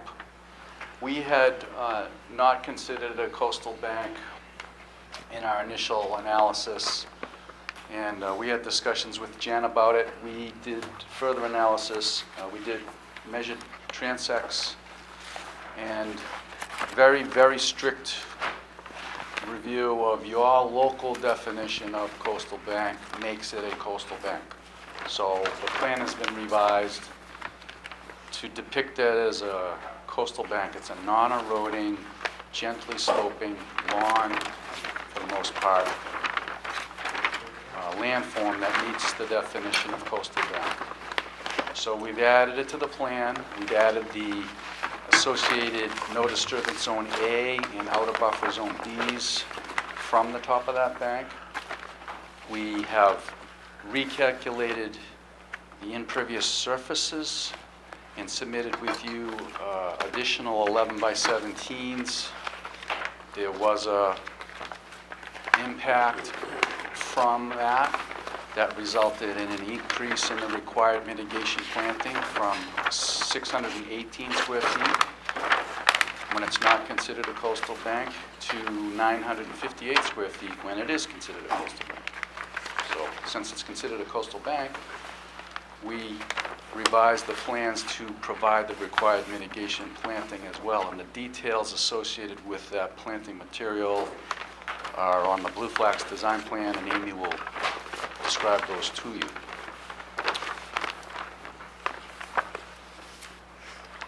We had originally had the pool in a location where it was 16 feet from the top of the coastal bank that faces Great Harbor.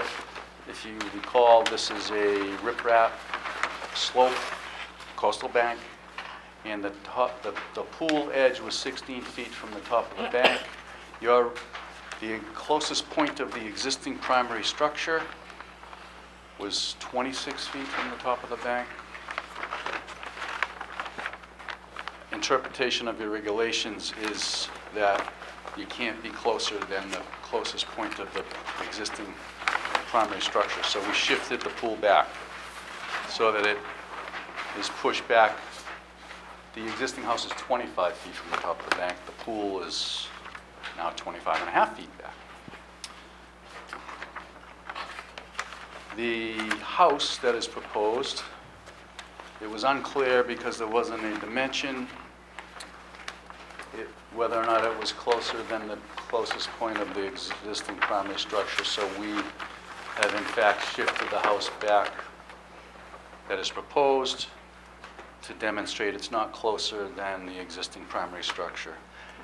And we also, when you do that, this corner of the garage was getting closer to a property line with an abutter.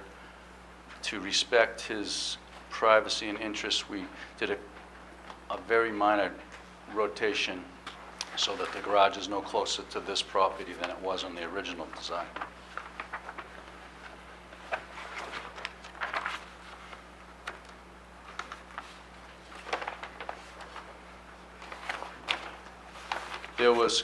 There were concerns about the pool fence being located along the top of the bank.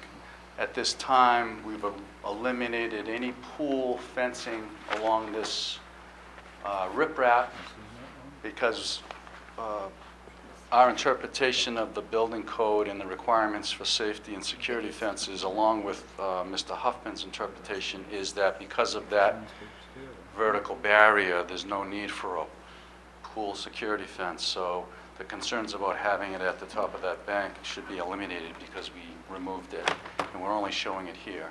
If we discover we need other pool fencing after he advances the plans to the next level, if we need more pool fencing, we would apply for an amendment and come back to this commission for that. I think that sums up the revisions on the plans. I think I covered everything that you had requested or what I had in my notes. If I didn't, please let me know. And with that, I'll turn it over to Amy, and then we're both here to answer questions.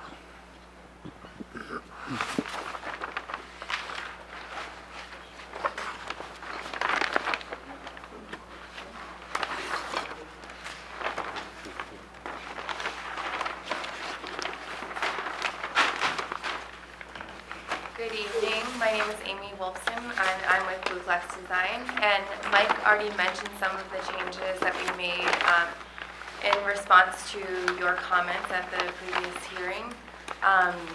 So one of those changes was that there is no longer a fence between the proposed mitigation and the existing coastal bank. There's also a comment about increasing the number of replaced trees within the A zone. This plan does that. I'll go into that in more detail. And I'll go into a little bit of detail about the caliper inches that are being removed and those that are being replaced. So this plan proposes 962 square feet of mitigation, which is shaded in yellow on the planting plan. All of it is within the A zone and it abuts the coastal bank. It also borders an area that is currently vegetated. 76 native shrubs are proposed to be planted within the mitigation area, and they include beach plum, northern bayberry, sweet fern, and shrubby cinquefoil. This plan also includes an invasive species management component. The invasive vegetation will be managed to the east of the coastal bank, and the existing invasive vegetation in those areas include Norway maple trees, Asiatic bittersweet, English ivy, border privet, and Japanese holly. We're proposing to use selective herbicide treatments and mechanical and hand removal to remove the invasive vegetation in these areas. There aren't any huge areas with invasive vegetation, so we don't think this will be a huge invasive species management project, but that is one component. The tree removal is another component. So this plan proposes to remove 17 trees. 3 of those proposed trees are invasive Norway maple trees, and 6 are non-native Japanese black pine trees. The total caliper inches proposed to be removed is 160. And if we were to take out the caliper inches of the invasive vegetation, we would be left with 122 caliper inches. And then if, again, we were just to look at the native caliper inches, we would be left with 72. 11 of those trees are growing within the A zone and 6 are within the B zone. This plan now proposes to plant 18 trees, all native. Tupelo, white oak, eastern red cedar, pitch pine, and serviceberry are proposed. We're proposing to replant 40 caliper inches. 8 of these trees will go into the A zone and 10 are proposed in the B zone. And the last component of this plan is the revegetation. 3 areas that will be disturbed due to the regrading that is proposed on the site will be revegetated with native shrubs and herbaceous vegetation. And one of those areas is a steep area along the northern property line. And that area, which is noted on the plan, will be seeded and blanketed with 100% biodegradable erosion control blankets. And then it will be planted with shrubs and switchgrass, so it's very deeply rooted to make sure there's no erosion that occurs. And so these are the updates made to the planting plan, and Mike and I are here if you have any questions. Jen? I have no questions for you, Amy, thank you. I do have a question for Mike, and I might have missed it, Mike, and I apologize. When you were going over the changes you made to the calculations, did you then add in the calculations of those walls? Remember, you had counted some walls, but weren't counting the new walls. You did add those in? Yes. Okay, that's my only question. There was a minor increase because there were just strips, but you're... Yeah, I just right. missed it in your presentation, Yes. whether or not you included that. I know that the coastal bank greatly increased your mitigation planting, and I appreciate you looking into that for me, but I just didn't hear you mention those walls, and I just wanted to make sure you had just checked that out for me. I did. Thank you. Jamie? No questions. Mary? Mike, what is the nearest point of the existing structure? Look on the proposed plan, my proposed plan, there's an existing conditions plan, but if you want to see it as it relates to the proposed, on this colored version, it's red. On yours, it's toned back in gray, faintly. But there's a corner of the existing structure that's right in this location. And then the proposed corner is here, so it's shifted back, granted, just further back, but further back than the existing house. By about... No, because now the septic is... Okay, I guess my question is, what... Now the bank's over here. Okay, so gonna the be existing over. house is 25 feet at the closest point. Yes. Okay. So the pool can't be close enough. And That's what and he's the saying. pool, okay. Got it. Thank you, that's all. Okay, Mary. Mike? Appears to be an improvement. Maury? Mike, just one question, the septic system's going to remain? Yeah, the system was installed a few years ago. It has capacity for the number of bedrooms that are Okay. proposed. And then, I guess, for Ms. Wilson, one of my concerns is, we've all done this, we started a knee-jerk reaction to removing invasive species, sort of like the green movement, you know, and as soon as you say invasive, everybody goes, oh, get rid of it. And every time I go to this site and I see the Norway maples, which I know are considered invasive, and the Japanese black pines, but I haven't seen any invasion of them out there. They're so established. I didn't find any seedlings anywhere. I didn't find any like areas where they've started to shoot up like you see in places, because most of it's all manicured. And this is going to be manicured. And to trade off that big a tree to trees that are this big around, that create, they do have habitat, they have a function, and I don't want to keep saying we can, you know, we never used to even allow Roundup. And now it's like, you know, buzzword, oh yeah, we'll just eradicate it with herbicides, you know, no big deal, no big deal. And I think we've just become numb to it now, and we're accepting this. And if you're, and I said this in the last hearing, if you're concerned about invasives, I don't know why they're only conveniently being removed where you want to remove them. And you're not removing them along, on this whole bank and anything else. I mean, so they're just gonna keep reinvading if that's what you're trying to eradicate.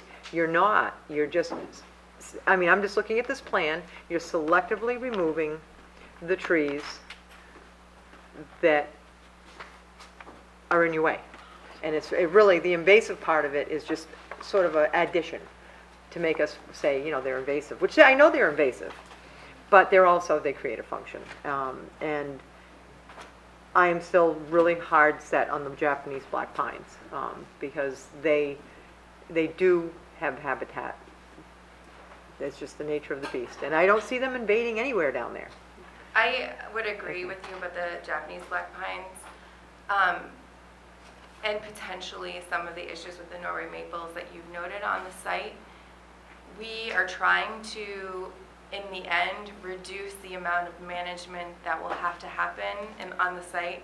So hopefully within the next 3 to 5 years, we won't have to, in the areas to the east of the coastal bank, which you noted, there won't be as much management. So like you said, we're not seeing Norway maple saplings popping up everywhere because that area is very managed. And hopefully by taking them out and treating them correctly at the stem, at the root, we won't have to deal with that in the future, and there'll be fewer management issues. Right now, this will be a more intense phase of management for the Norway maple and other invasive vegetation that are closer around the house, and then areas within the 50 and 100 foot buffers to the coastal bank and the BVW will be less managed in the future. So that's the goal. You're right, and they do serve a purpose. We do think that replacing them with native vegetation that will eventually reach mature size, like those giant Norway maples and the mature Japanese black pines, will eventually improve the wildlife habitat and serve more of a function in the future. Although in the current state, if we put in 2-inch caliber tree, you're right, it won't be serving as much in the present. So you're right about that, but in the future, it will be providing more habitat. Why can't you just add more native trees and leave the so-called... Well, then we'll be forced with constantly managing those little Norway maples that will be popping up. Well, what do you do with can I ask you what you do with the little baby cedar trees that are native that pop up? Do you just mow them down and eradicate them too? Well, Yeah. this site actually Trick doesn't. This site right now doesn't really have native cedar trees popping up.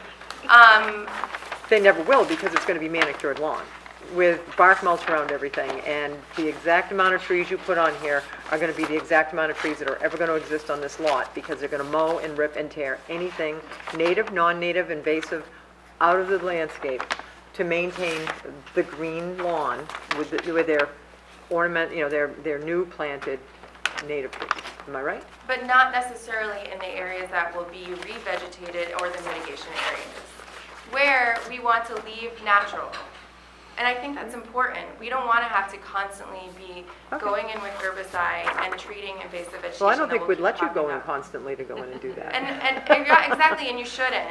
It's not the right thing to do. And I think we also wouldn't do that with healthy native vegetation that pops up as well. It'd be interesting. It's just, okay, thank you. All right, do we have enough information? I will entertain a motion. Move to close the hearing and take it under advisement. Second. That's Mary and Maury. Second. All those in favor say aye. Aye. Aye. All those opposed, no. Abstentions, unanimous, so moved. Have a good night, Mike. Now I can go to 28 Damascus.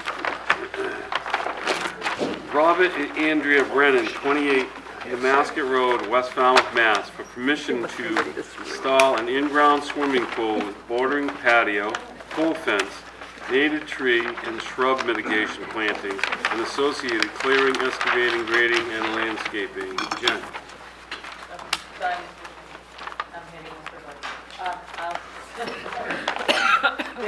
was continued so that Tom could provide you with a methodology of boulder removal and storage of the material, what kind of pool and pool equipment it will be.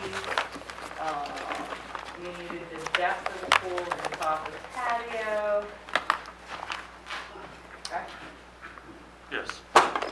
Yeah, thank you. Good evening. My name is Tom Bunker with ESS Design, representing the Brennans.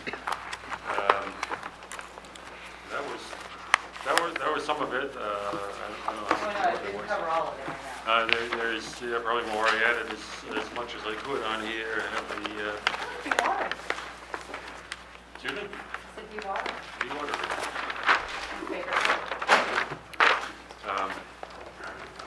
Added the detail for some of the information regarding the septic system. There are each 20 components of the tank down closest to the house. According to Title V, before use, there's an each 10 septic tanks. So if they had to drive over that with their trucks, they should protect that with a steel plate or something else, as I've noted on there, or they could sort of just mark it off so they don't drive over it, but they'd have to protect that somehow. The pool, there will be a saltwater pool. The elevation of the patio around there is 6.5, so that there's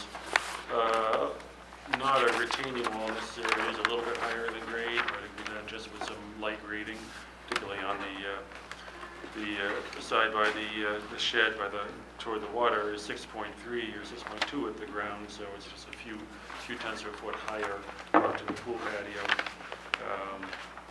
than the ground in that location. I changed the fence to a chain link fence. It's not a solid fence. Let the water go through, and it is to be above the ground a little bit for the animals, the wildlife to pass through. I added some, I moved the pool about a foot toward the back lot line. And in so doing, I removed one of the oak trees, I think that Lori was concerned with. I added another oak tree in the mitigation planting, but then added protection for the oak tree that's sort of between the pool and the house, although that's sort of off to the corner of the pool. So I think some roots might be hurt by it. It'll be protected by snow fence or some other type of fence. But basically, I think in the area where the pool is, less than a quarter, it's only under one quadrant of the roots in the drip line that could possibly be harmed in the root zone. One cedar tree toward the east property line I've marked to remove for construction access, and so we're adding a cedar tree toward the east property line up toward Nemasket Road. Actually, that cedar tree we're taking out is actually, of it being in the flood zone, is outside of the B zone. But we're adding it in the B zone toward the east property line. The pool will have a cartridge filter, which is, I guess, they just take the cartridge out and replace the cartridge. No back flushing required. But there is a dry well near the shed where the pool equipment will be. So, and the pool people said that the pool will be, the water level will be lowered somewhat for winterization. And I imagine that's done with the pool pumps, and they have to provide a pipe from the pool equipment to that dry well for lowering the water level for the winter time.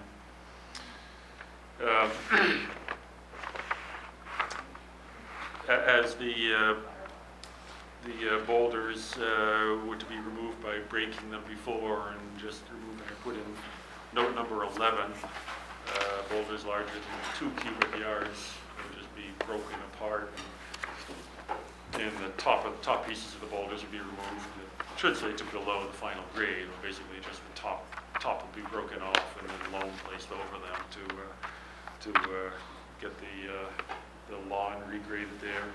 And the shed near where the pool equipment will be, because of the tight quarters there, I think it will have to be either moved up to the gravel area by where the dewatering is, or taken off-site until the pool is done, and then returned to the site. When some of the boulders are removed, I have a note, for some of the smaller boulders to fill those holes, beyond, outside the limit of where the pool patio will be, to fill the voids left from the boulder removal with silty loam into compost, so that to promote the root growth of the trees that are in the area. Those are the changes. I have a photo. I can show this area in general. I can see all of the trees. This is the lot here. They do have the house and the accessory structure up here. The pool is going back in this area. So I think you can note that there's a lot of trees on there, and the house and the pool will maintain the 50-foot A buffer zone to this wetland. You can compare that with some of the other properties around on Damascus Road, and see that there is a lot of vegetation on this property, a lot of open space, and that this pool, swimming pool, is not going to be detrimental to this environment here. So, take any questions. Jen? Tom, you said you shifted the pool? Slightly to the south. And I took out that oak tree because I just realized, that oak tree is to the south of the pool. And I thought there'd one. I moved it. Slightly to the south. It's exactly the same on my scale, but.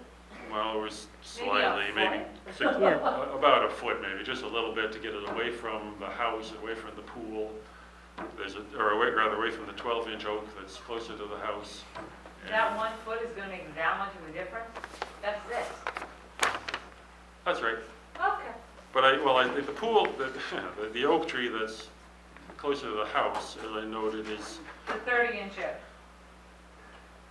30-inch. Or the No, there's a 12-inch oak that's between the shed and the house, and there's a 30-inch oak. I think the 30-inch oak is far enough away from the pool, but there's a 12-inch oak. 12-inch. Added some fencing around it. The 12-inch cedar. There's a 12-inch oak between the shed and the house. There's a 12-inch oak, just to the. It's got dots around Good it, right? shed. Yeah, the problem is you're talking about There's two three different sheds, sheds. I The think. shed closer to the water. Right. I have a long note off to the left-hand side of the drawing about protect the oak tree with fence 3 feet away, and an arrow pointing to that oak. That one. Okay, I'm looking at oh, God, I was looking at. That oak, and that's the one I was saying is there's only one Sorry. quadrant kind of from Got a it. distance where the roots could be Oh, that's damaged. your big long note. Okay, I got it. I was looking at the wrong one. I was like, really funny. That 16-inch oak to the south of it was closer to the pool patio to begin with, and it's Okay. to the south of the pool. So I figure it's something that they would not want, they wouldn't want to live with eventually, and they figure they get permission to take that oak tree down Okay. now. Got it. Okay, I got that. Now I understand. One quick question. yes, Going back to my little protective 12-inch cedar.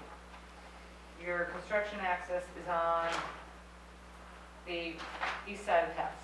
yes, You're gonna come down the east side, gonna smush your machine in between that little bump out property line. You're gonna come around south of that cedar in between the shed where you have the proposed drywall. I'm assuming that's a proposed drywall, even though you haven't. yes, Okay. So that's your construction access. yes. Not trying to scoot in between that cedar and the house, because I No. don't think it'll fit. No, down there, as I say, the shed would have to be moved to do this work.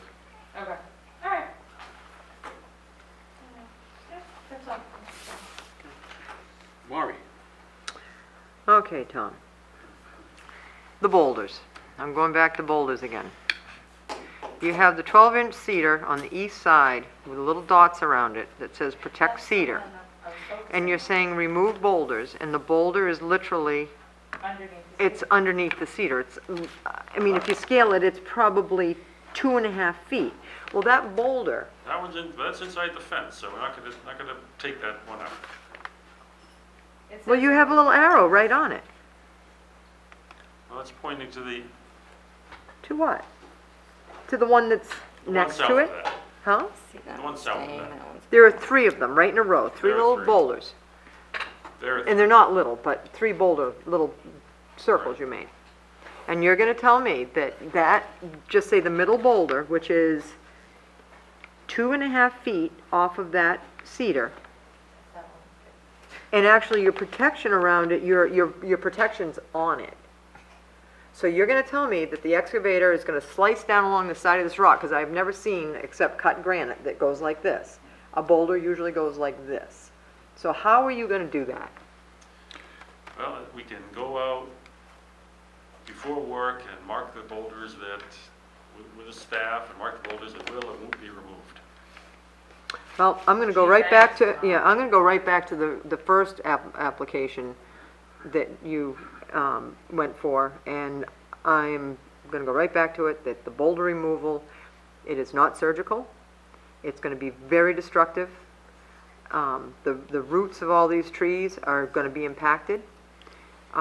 You never told us where groundwater is, still. So I don't know where that comes, when you're gonna give us that information. And the fact that you're removing 50 inches of beautiful, healthy, which is very rare now with a lot of the white oaks, healthy white oaks that don't have the wasp, and healthy cedars and cherries, and you're going to give us how many caliper inches in return? I didn't calculate it. Well, we usually like that. Call it 15. Well, why would I want, I have 5 trees there.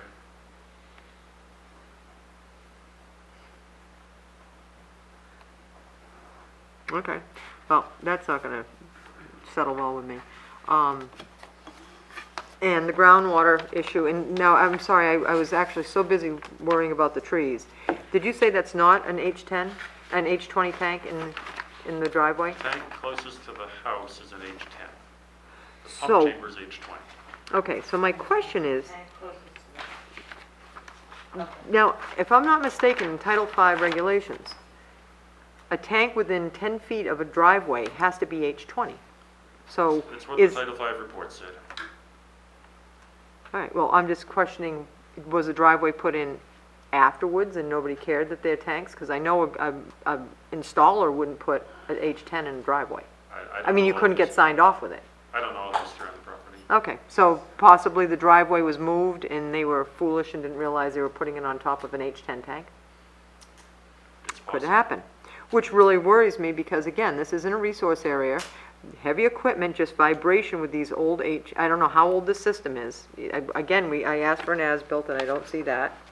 Oh, I thought you wanted me to put the information on the plan, which I did. Okay, well, I always ask for an as-built, so that then we know exactly where everything is and what it is. And, I mean, yes, you put H10, but, and again, I'm just concerned with all that construction work, running so close to those. H10 tanks are not very strong. And again, I didn't see the as-built, so I don't know if they're 9 inches below grade or 19 inches below grade. No perk tests, again, there's a lot of missing information for me to make a decision that this is gonna be a good thing. And that's all I have to say, and I'm still against the tree removal. And actually, I would like to know where groundwater is. This pool with the dewatering, if groundwater's at, a foot down, 4 feet down, 8 feet down, As I said, the pool will be 8 feet deep, approximately 3 feet below groundwater. So where did you determine the groundwater? I didn't see a perk test. No, there's no perk test there. So how'd you determine where the groundwater was? It's from NAVD, is just, mean high water is approximately 0 NAVD. Okay. And this is, being inland some, it's a little bit higher. Okay, so the pool is going to be 3 feet in groundwater. Okay, thank you. all set, Maury? Yep. Mike? Management of dewatering during construction off of the pool. You got an area to, you got a pump, open pumping, I assume, and you're gonna have silt. How you manage that? Excuse me? You're gonna be pumping water that Yes. contains out of the bottom of an earthen hole. You're gonna Yeah. have some silt control of some measure somewhere. Yeah, what's pumping up to have a dewatering basin, I mean, straw bales lined with filter cloth up in the gravel area, closer to the road.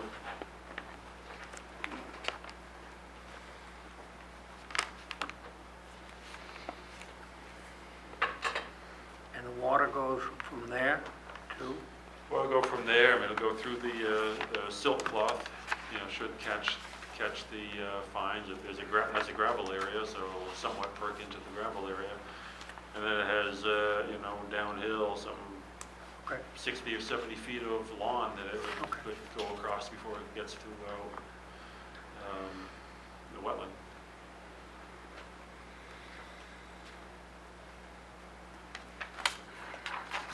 Seems doable.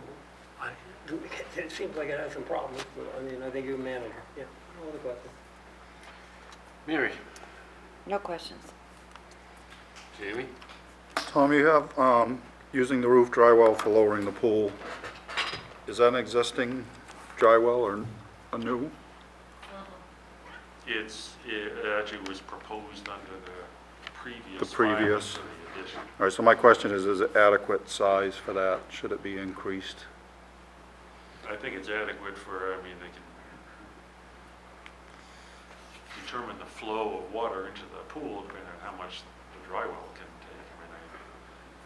I don't know exactly how deep they're not gonna drop it a lot. And they're not gonna do it during probably during a big rainy period.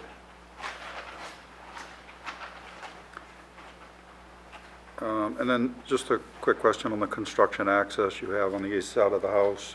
But you're going to come down the driveway primarily.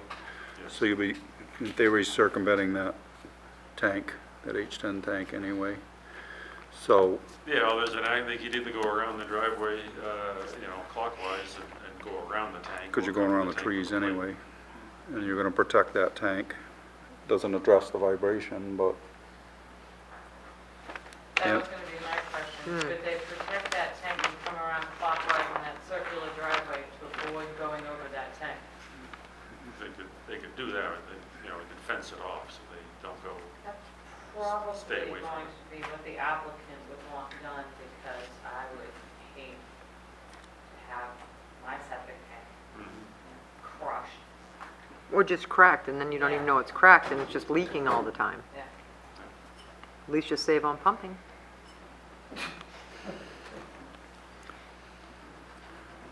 one more thing, if you would. Your narrative earlier, you had said about scarifying the tops of the boulders just below grade, but you're saying on here, remove them. Could you clarify that Smaller for ones, me? well, those over 2 cubic yards, I thought they'd just break them and take the tops off. I think 2 cubic yards, up to 2 cubic yards, I think they could remove. There's a note that says that. Right, so that would limit the impact of the, to the trees. That's what I'm looking for. Okay, I'm good, thank you. All right, everybody set here on the board, or take comments from the public? I'll take comments first. Mr. Chairman, I did send you some emails that the staff received today, Mm-hmm. and they were printed and put in the file. Anyone from the public want to comment on this application? Please state your name for the records keeper, please. Good evening, Jason Ellis, 38 Damascus Road. I had just a couple questions. Can someone explain how the dry well works so the water gets overflow water and I guess seasonal pumping would move the water into the dry well? Where does it go then? it just sit there? Does it just dissipate? Or what happens? It doesn't go through the rock and that surrounds the dry well itself. And then just, Leaches out. Leaches out. It goes into an Reaches the empty ground. cylinder that's surrounded by crushed stone, and the cylinder has holes in it. So when the water goes in, it fills up into this base, into this concrete perforated dry well, and it's surrounded usually by 2 feet of crushed stone and geotech cloth, so it doesn't get fines in it, and then it seeps back into the ground. It's an inverted well. Right. Unless you're close to groundwater, and then it doesn't work. which is my next question with, so if you have this pool that's, you dug, it's at a minimum 3 feet admittedly below into groundwater. Is it float? Like, how does the groundwater not seep into it? Like, what? Oh, it can, septic tanks can float in groundwater. Oh, yeah. If you get pressure, it pushes it right up. That's why a lot of times you have to anchor them or put on septic tanks, special weighted concrete, so it has to be so many pounds to hold it down. But the Concrete difference- boats But the float, just so water you know. also in the pool. The water in the pool Right. negates the pressure, if it's equal. Yeah, if it's equal. I mean, and that's why I think, Tom, you said that it would only be drained down, did you say 50% or whatever it would be drained down? Well, typically they're not drained down that far, but even if it got drained down 50%, it wouldn't be less than that pressure from the groundwater. It wouldn't be less than 3 feet if the pool's 8 feet deep. It's a deep pool. That make sense? And then lastly, on the vegetation, the mitigation of vegetation that's being proposed, do we know specifically the extent and what would be planted there?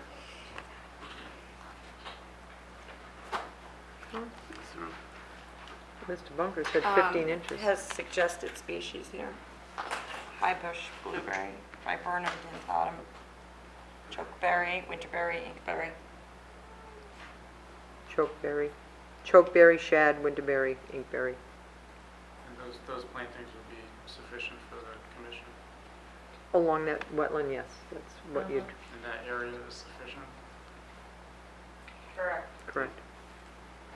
The trees, on the other hand, are a little different. Well, we'll give them this. That's all I have. Thanks very much. Thank you. Anyone else have to comment? Great help. Thank you, Mr. Chairman. Mary Beth Grimm, 3839 Nemasket Road. I just, listening to all of this, the talk about the weather, different patterns of hurricanes, storms, and all that. I now know that the pool is going to be a saltwater pool, and the pond, which it abuts, is a freshwater pond. So I'm just concerned about the weather and spillage, all that coming from the pool into the pond, or eventually getting to the pond. And just also, I'm concerned about the wildlife, the birds and the frogs and turtles that are right next to this, and that's what worries me. So I just wanted to make that statement, that I just feel like the weather is definitely a consideration. So, and not to mention what you had said earlier about the boulder removal and the root systems for the trees, which is something I never even thought about, but that's a concern as well. Thank you. Okay, thank you. Thank you. Anyone else? All right. I'll entertain a motion. I make a motion to close the hearing and take it under advisement. Second. A motion by Maury and second by Mary. All those in favor say aye. Aye. Those opposed, no. Abstentions, unanimous, so moved. Thank you, Tom. Thank you, Tom.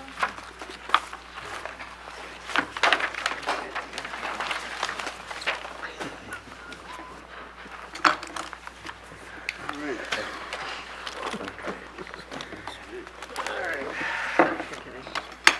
Go to bed.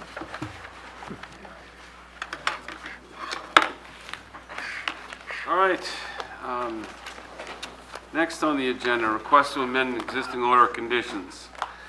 Michael and Cynthia Sarad, 59 Old Minot Road, East Falmouth, Mass. Request to amend the existing order of conditions, DEP 25-3941, to reduce the length of the dock, add 50% light opening grading over the entire structure, delete one pair of 6-inch pilings, and to update the dock and walkway profile.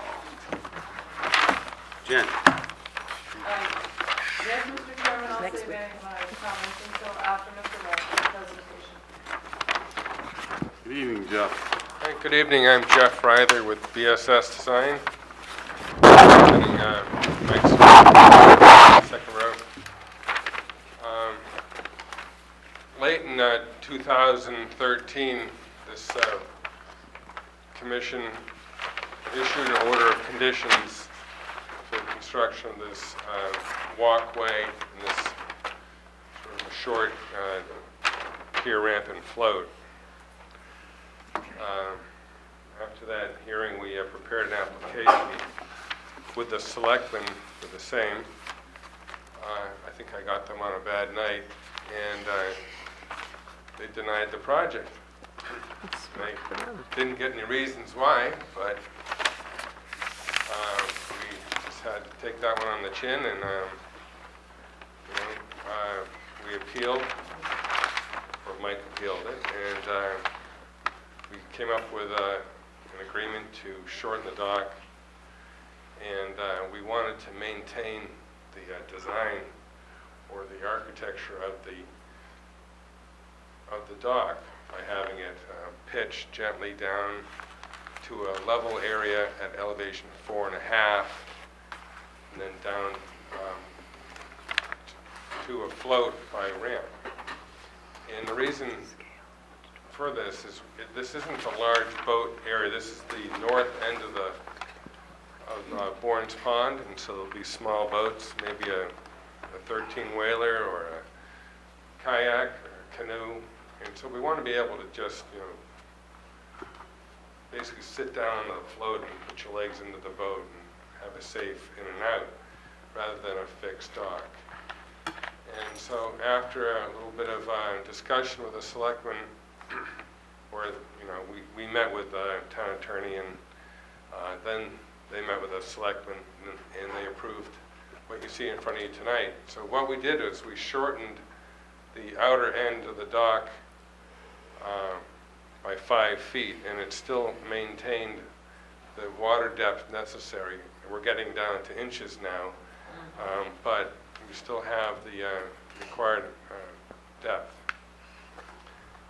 When we shortened it down by 5 feet, it left an awkward situation with the pile spacing, so we deleted a pair of piles, and so we have a little more distance between the pilings now. And what else was there? We removed the typical decking and used the 50% minimum light penetration decking. And then in doing all this, we had to update our plan and profile. And that's about it. Oh, I just want to mention the 45 feet here now is, if you divide that by 220, you get 20% of the distance across the waterway. So we're allowed by Army Corps up to 25 feet, and we're at 20 feet, or not 20 feet, 20%. You're at 22 before, right, Jeff? Right. Now we're short. So that should do it. Any questions? Staff has no questions or concerns. Courtney? No questions. None? Maury? Get to speak, Courtney. That's why I went to him first. I'm warming up. Make sure you take over. Mike? No questions. Mary? No questions. Jamie? No questions. I will entertain a motion, and I'm sorry, is there anyone from the public who would like to speak on this application? I make a motion to close the hearing and take it under advisement. Second. Maury, and then we got Mike. No, this belongs to I'll give it to Oh, you're gonna give it to Courtney, yeah, give it to Courtney, He yeah. hasn't had a chance to say much. Okay, let's go with that. All right, all those in favor say aye. Aye. All those opposed, no. Unanimous, so moved. Thank you, Jeff. Good night, Jeff. Thank you, Mr. Durant.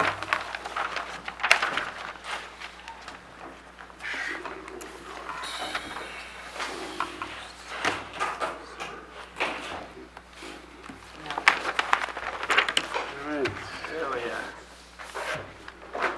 Next up on the agenda is enforcement issues. Susan and Charles Papalia, 420, is that, did I get that right, Jen? Papalia? Amelia. Papalia, thank you. 427 Sipawissa Road, Falmouth, Mass. For clearing and altering wetland resources area and in a buffer to resource area as defined by FWR 10.00 and 310 CMR 10.00. Jennifer. Yes, Mr. Chairman, Laurel, I was gone a few weeks ago. Mark was notified of work going on in jurisdictional area within 100 feet of the vernal pool, specifically of tree work without a valid permit. He's prepared some exhibits for you, so if you follow along, there were some trees removed within that 100-foot zone to the vernal pool, and some trees that were severely upland in that area as well. He had been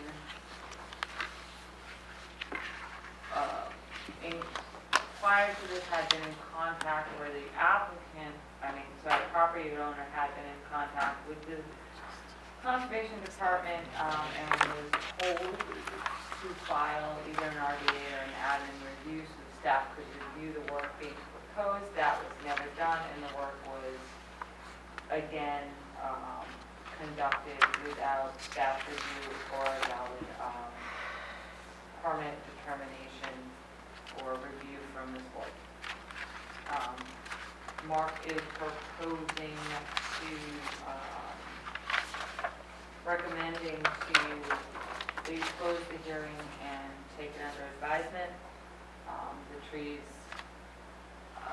should be, the ones that were cut be replaced, and the trees with the severe uplanding shall be reviewed by a certified arborist selected by the commission to determine their health and determine if they'll survive or if the uplanding that was done has damaged the trees. And with a mitigation and management plan very consistent to the other enforcements you issue with monitoring. But if you go through, you can follow the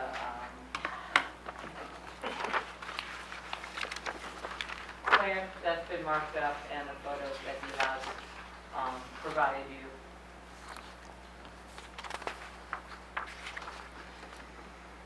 All right, Courtney. In reading staff report, it says that the trees are to be replaced in kind. Would you define that? Well, in kind Because as I read it, that means if they took down a tree that was 30 caliper inches, they replace it with a 30 caliper inch tree. Yes, I understand that. And as a matter of fact, I think that's appropriate. I figured you didn't have much to do while you were sitting there. In kind does mean in kind. The board can determine whether you would like a 30-inch oak, I believe it was an oak, replaced, or if you would like a combination of smaller trees within that buffer to the vernal pool that might actually be have a better effect and provide in the long term better habitat for the resource area. I Yeah, know I hear you. how partial you are. I remember the first enforcement hearing, Mr. Purdy, when you wanted to have the trees helicoptered in, I get it. Yeah. And I see that smile on your face, but staff would highly recommend against trying to plant a 30-inch tree. I don't Sorry, think you Courtney. could get one. I think you couldn't get that one, so I'm gonna say I recommend against that. I know, Courtney. No, my concern, and I hear you. My concern is that what happens with these sorts of things is that somewhere in translation, in kind gets down to like 3 2-inch caliper, what have yous, that are sort of isolated off in a corner and have no effect whatsoever in replacing things. And staff would recommend to the board that you would require that caliper inch to be replaced in a substantial way and within the buffer to that vernal pool and closer to the existing vegetated buffer than the one that was removed. So you're talking about that 25-foot oak, correct, Court? Oh, wait, no, I'm sorry. I'm not sure You're supposed to be following along with this, Gordon. I am following. One and two. Okay. I'm looking at staff report, that's what I'm looking at.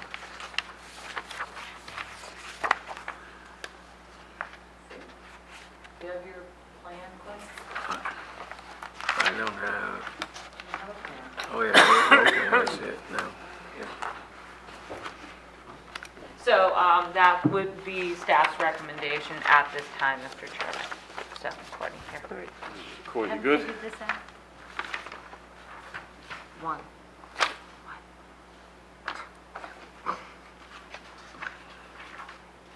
See, and those were the ones that were upland. Okay? If they're upland, that's fine. You good, Courtney? I'm good. Maury? I didn't go out to the site, I'm just looking at the pictures, but it's kind of a shame that if they had, reading the staff report, had just waited for Mark to get out there and see them. Again, there are a lot of trees, the wasp has really taken a toll on the oaks. And, but with the way these are right now, you really can't tell if that's what's the problem. And again, looking at these pictures, I'm not defending this at all, but it is hard to see that there was a wetland from where, I mean, the owner knows there's a wetland there. Well, I do believe that was. They knew there was a wetland there. There was a compliance. Okay, so they know they've always been in jurisdiction, okay. Correct. But I would have to make a, motion that we go with staff's recommendation. Second. There was no. How's that? Wetlands or wetlands. Is that enough discussion? Residents to the applicant.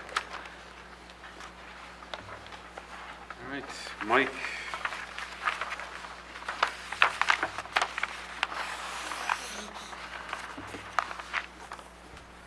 I don't really see it. I've been kind of coming up with my own solutions, and I can't do anything better than the staff has recommended. So much of regulations are just recognized by our residents. They may or may not like them, but they go forward with them, they live with them. When you find someone who doesn't,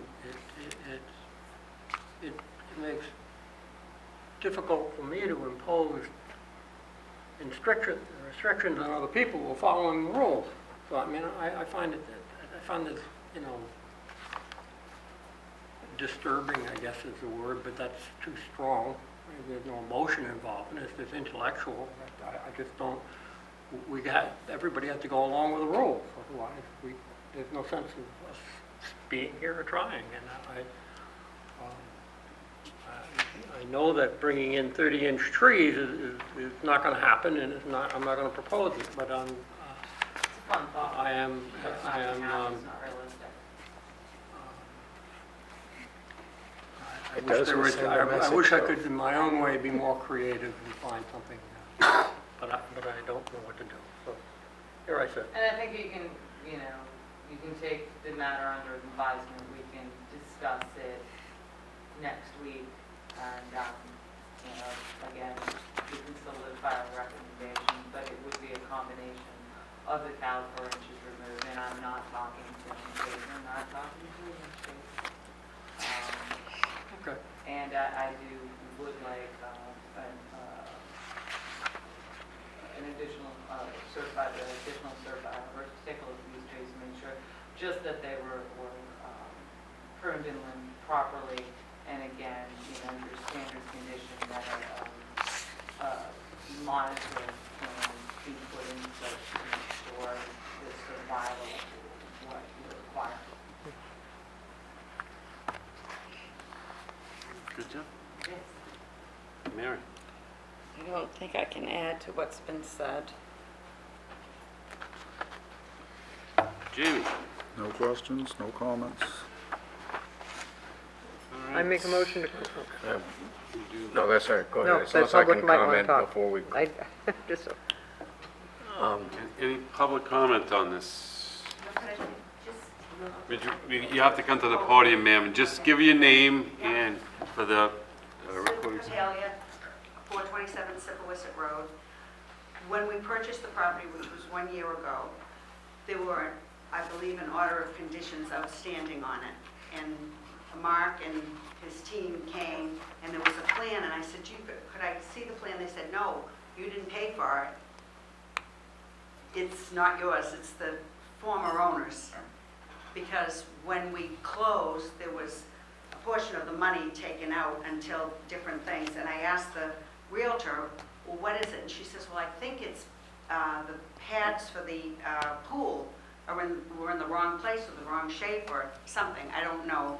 But in January, we got the sign off that everything was all set with the order of conditions. Hang on, I got you, Jim. Let her finish. Go ahead, ma'am. Okay, and so I thought everything was set, and we contacted another tree company, and then I got a letter from them and said they weren't interested in doing the work. And I was on Sipawissett Road, and I saw the sign for Grant Tree, and I called them, and they gave me their insurance and the bonding and everything. The most important thing I wanted, because the pool man told me that the roots from the trees that were planted 25 years ago would crack the pool. Those trees that are close to the wetlands are still there. They haven't been taken out. And my husband paced from the wetlands, and those trees seem to be 100 feet away from the wetlands, the ones in the front. But the ones by the pool that I really wanted taken away are still there. And they're right next to the pool, and we bought the house knowing it had deferred maintenance. I just kind of wanted to clarify things to tell you exactly what happens, because I myself have been a realtor for 34 years, and I had 58 trees taken down in my own house, but I have pictures of my house. It's surrounded by trees, but these trees were hanging over my house, and have damaged the roof and the gutters. It was a safety issue. We have 11 grandkids, and I wanted to get it done before they come in the summer. As it was, I don't have the pool open because stuff keeps dropping and dropping into the pool. And those are the trees I wanted to take out. But now I guess I have to go and see if I can have those trees taken away, because they are close to the wetlands. But the other ones were in the front. So I just kind of wanted to explain exactly what happened. Because in January, we got a letter from the conservation that everything had been signed off from the other people. I think it was January, if you look at the notes. But it was around at the beginning of the year. Can I ask her a question? Mr. Chairman, can I ask you a question? Go ahead, Jim. Ma'am, is your address in North Andover 61? Yes. Mm-hmm. What's the address? Coachman's. Coachman's. And you received an application for an RDA for us. Mark mailed it to your address on April 6th of this year. and told you that you needed to file with us. Okay. I thought that the... 508, and I could say your number if you'd like me to, but I No, mean, no, it's in our notes. Right. So you were aware that you needed to file with us? He was in contact with you to let you know that you needed to file an RDA or an But I application? thought if it was away from that spot... And one other thing, ma'am, my staff would never withhold a plan from you. All the plans in my office are a public record. So to sit there and say that my staff would not show you... No, I didn't go plan- to town, I just asked, they had the plan when they came to my house, after we owned it. And you wanted to take that plan from us? Because you said Well, I to wanted this to- board that they wouldn't let you see it. No, but Mark asked me last week, did you have the plan? And I said, no, because it wasn't my plan, it was Okay, the but former that's not owner's what plan. you said earlier. You kind of inferred that my staff would not give you... Oh, no, I didn't. I Did I wanted to say that the clarify staff wouldn't that. give you the plan? No, I said when they were at my house with the plan. Okay. Yeah, I we can't apologize give you for our that. plan, but you made it sound like we wouldn't show it to you, and that's why Oh, no, I was a little bit taken aback. No. So, you knew you were within the jurisdiction. I think the concern is that you were told to file. You knew you were in jurisdiction as a realtor. I'm sure you've worked But with you know, properties before. when I had the trees taken down at my house, and I'm near a lake, the tree Different person rules in did it. different towns, ma'am. Unfortunately, this happened. We have documentation that Mark had discussed this with you. He came out like 3 times, but for the other I people. know. So you were told that you needed to file some paperwork. He mailed it to you. Yeah, but I thought it was like 100 feet. Okay. And I think, Well, and we felt, my husband paced it off, and we felt as though it was within that 100 feet. that 100 feet is our And the jurisdiction. real one I wanted to take down is by the pool that isn't 100 feet. Actually, your whole property is within 100 feet of that vernal pool now. It's what? That green line right there, on this plan, that's 100 foot. And there's also poison ivy there, and we can't get rid of that either? I'm not talking about the poison ivy Okay. right now, ma'am, I'm talking about the trees. So anyway, my recommendation stands, that's the only thing I can do. Okay. Okay? Thank you. Not a Mary, problem. do you have a question? I just had a quick Hang on question. just a second, ma'am.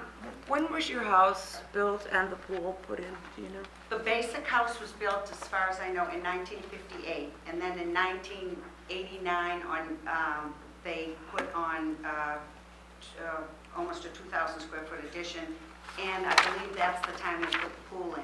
Now, when we bought the house, they hadn't used the pool for 10 years, and everything was growing, wild around the house, and there were a lot of overhanging limbs, which some of them fell down and broke the gutters, and there's a hunk out of the roof and different things that happened.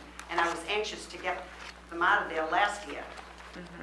I'm just wondering how you got permission, or not you, but the previous owners had permission to put the pool there in the first place. Because it was before. Mary, I don't have the old file from the house was given compliance, I just have Oh, the Well, file. there was That's an not really outstanding germane to order the- in order for them to sell the house, and we didn't find that out until a week before we were going to close, right at the end. Unfortunately, that happens a lot, ma'am. Yeah. Mary, to give you some perspective, the DEP number is 1220. And I don't have the DEP number for the pool, but the house construction was DEP 1220, so I mean. And we you're only at- had 50-foot Yeah. setback until we redid the regulations, You're almost Well, in 4,000s if not. Yeah. in the 90s. So that, okay, Late 90s I we believe did the... those were that was the timeframe. okay, thanks. That was Wouldn't have a DEP number if it was built in the 50s. No, it was the pool I was wondering Yeah, about. that's at house construction on Mark's notes. I'd have to go back and look at that file, but that's probably the addition. If the house was built in the 50s, that's most likely the addition. Right. It's just curious. All right, how would the board like to proceed? Yeah, I have a question, actually a question for you. If you could come back up to the microphone. simply because it's on record, you're on TV, and we're all on TV, and we're stars. When you hired, or went looking for a tree company to come in and assess your trees and so forth, did any of them make you aware of the fact that those trees, many of them on your property, may well be in jurisdiction, and that you'd be advised to talk to conservation first? Conservation advised them, correct? No, I'm talking about the subcontractors. The subcontractors have told me that they had to do with conservation, but I figured they would do it. And then I thought I had someone all set, and then I think in May, I have the little line from them, they were no longer interested in doing the work. Because I think they must have gone to the conservation, and I don't know, I'm thinking this now, after the fact. And they decided they couldn't make as much money because they couldn't cut as many trees. I think that company went to the town. Because they went from, yes, we're interested in doing the work, to no, we're not interested in doing the work. And what about Grant? Did they talk to you and opine that maybe some of this was in conservation and within jurisdiction, and that you should perhaps find out, do something before they cut the trees? I had another person come, and I told them exactly what happened. They were all set to go, and then they sent me a letter, and then they weren't all set to go. So I assumed that he probably thought... No, I'm asking you about Grant Tree. Yes. Did they say anything to you that possibly, yeah, I know, that possibly, that maybe some of the tree work that you were asking them to do was within jurisdiction, and they didn't suggest to you that you might go to conservation? They told me that they couldn't do some of the things, and they were going to just cut the limbs that were overhanging the house and that type of thing. And I wasn't even here when they did it. And if I was trying to be underhanded... Yeah, I'm asking you a direct question, and the direct question is, did they advise you that perhaps you should go to conservation before they did any work because some of the stuff was within jurisdiction? Probably not, because I had told them I had, as I said before, twice, that I thought I had a deal, and then they reneged on it. And what does that have to do with getting permission from conservation? I thought the other tree company probably had. I mean, I didn't get, when I had Levant Tree out of Andover do my trees, my 58 trees, I didn't go to the town, and I live right near the lake. Yeah, well, you're the owner, you're the property owner, and it's your responsibility to get permission from the town to do work on your property. And Grant Tree, if they had been responsible, should have advised you that that was the course of action before they went in cutting trees. If not, frankly, they bear some degree of responsibility. And they had just done a project right on my street. That's how I got their name.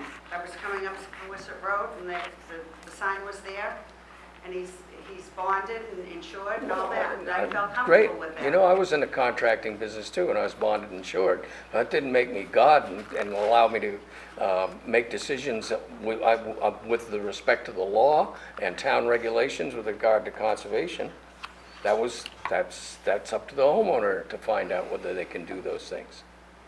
And in plenty of cases, I advised my clients not to do something.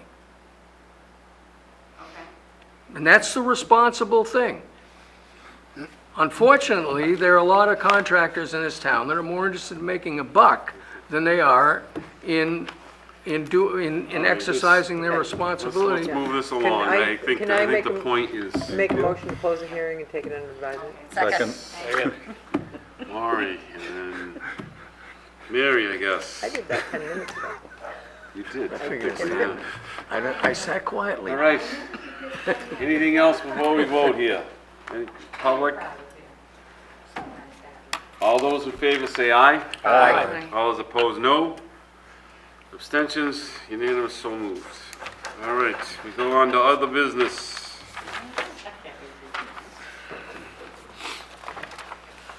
Right, Sam. Hi, Sam. Appoint member. All right, appoint member to the committee, I'm leaving. Community Preservation Committee. You'd be good. So Mike's been doing this for 2 Yeah, I was years, actually- Mike? In 2 years? And we need someone, we need a getting off. representative to the CPC. I think Courtney would be wonderful. Jen has been that a twisting my motion arm now? since I That's a got motion, Courtney, reappointed. to be but our I- representative. But Second. I have to, I need to find out what the scope of responsibility. You just go. The time commitment. No. It's So not I that told bad. Jen I would, Everybody, as soon as I knew that, Susan's I would. trying to keep up. What do you are? Yes. Everybody's talking at once, right? Okay. What are we doing? We're doing appoint. Other business. that, what if we? I appointed Courtney. Mike is leaving the CPC, he's stepping down. I really, after 2 I gotta years think of about it before I do dedicated it. service to the CPC. You'd be good at No, here, let me just think about And it. Mike is going to tell us a little bit about the time commitments. That's fine. First of all, it's very rewarding. Yes. It is the opposite of Concom in a lot of ways. Thanks, Mike. Before you get, it meets twice a month on Thursday, so it doesn't directly conflict with this, but there is two times a month that you're back to week with it. Summers, there are a varying number of projects that are coming for asking for money, and I think you have the obligation to review them and at least see them. You know. So it's typically, a meeting is maybe 2 hours. You'd think some of them get over in an hour, but when you get that many people together, nothing happens in an hour. It's just life. It's like, it's 10 o'clock, and it just takes time. So it's, it's those 4 hours a month. Typically, summers, you've got 6 to 12 sites to go visit. That doesn't take a long time. It's well presented for the most part. And the reward system is very large in that you do see projects that benefit the town. You see a number of people really trying to make Falmouth a better place with using money well. So, I mean, we all have to take on responsibilities for the town for various reasons. And I'm truly telling you that I found the 2 years very, very rewarding and very worthwhile. And I learned more about a number of subjects than I ever thought I would. So it's summers are your busiest time. Right now, you will be stepping in and expected to see projects that you're going to go see. And that's about it, but it's fun. And I think you do well. I think you'd enjoy it. Yeah, I mean, Jen started twisting my arm on this, if I could use it, for lack of a better word. Persuasive. And, as to what the time commitment was, and you've just kind of outlined it. And I honestly have to think about it before I can say yes or no, that's all. That's fine. I mean, I just got back on after a year, and you're already whacking me over the head with these things. But that's all right. So let me think about it for a week or so. They have a meeting tomorrow, Mike?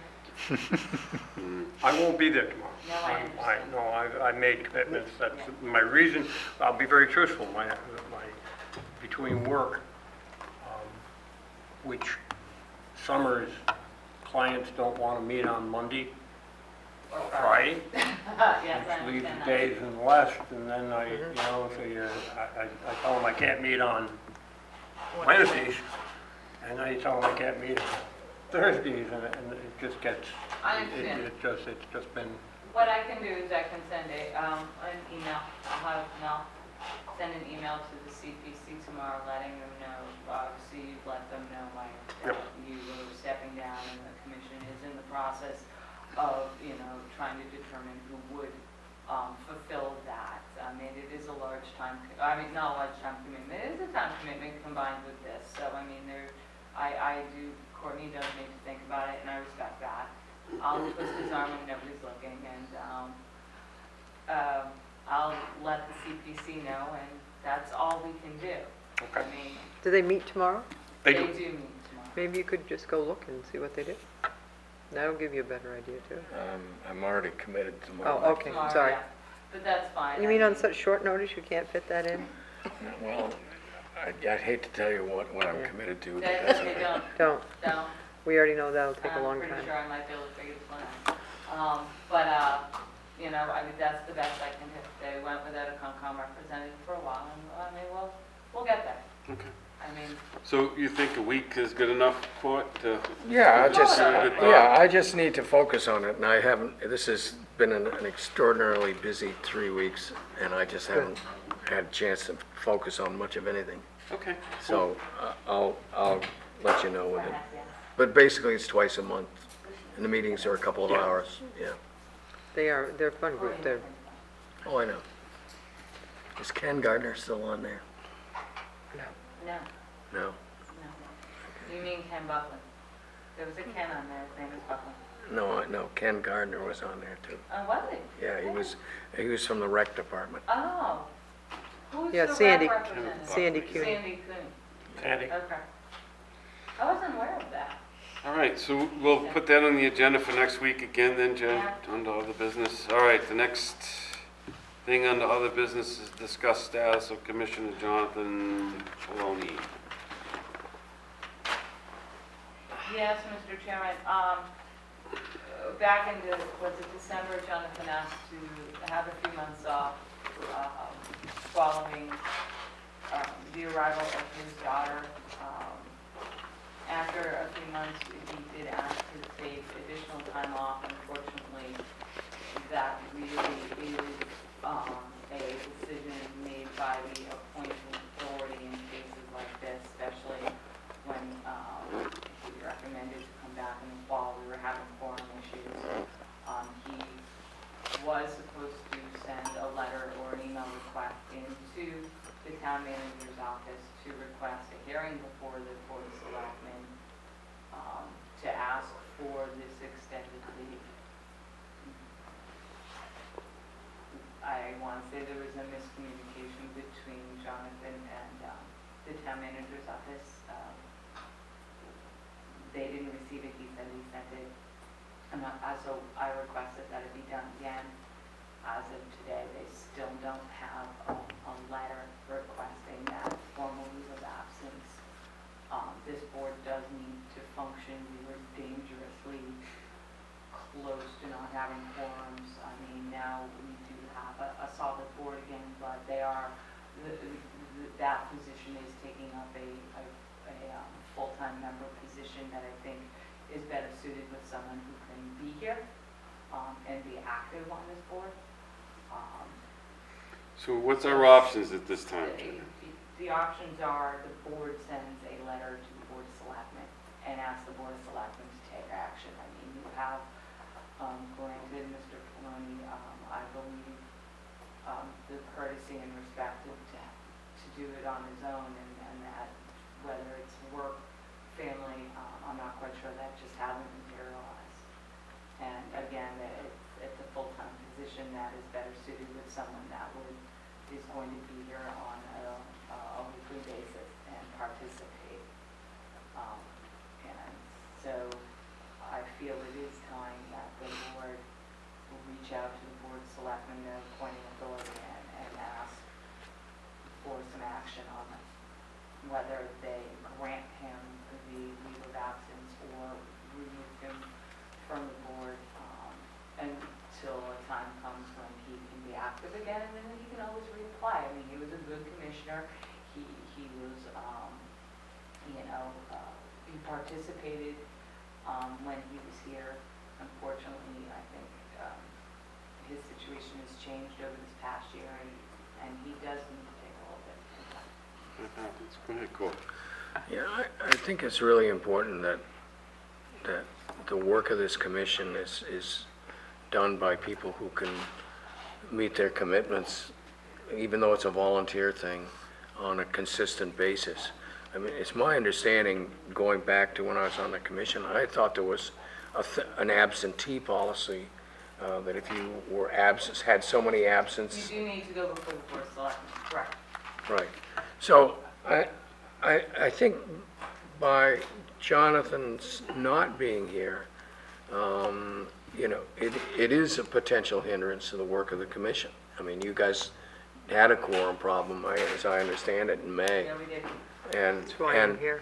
and that's why Lori's back on, because somebody twisted her arm. And Mary. So I mean, And I think it's not fair to us, and it's not fair to the town And the for applicant. Jonathan to continue on doing the job, not doing the job.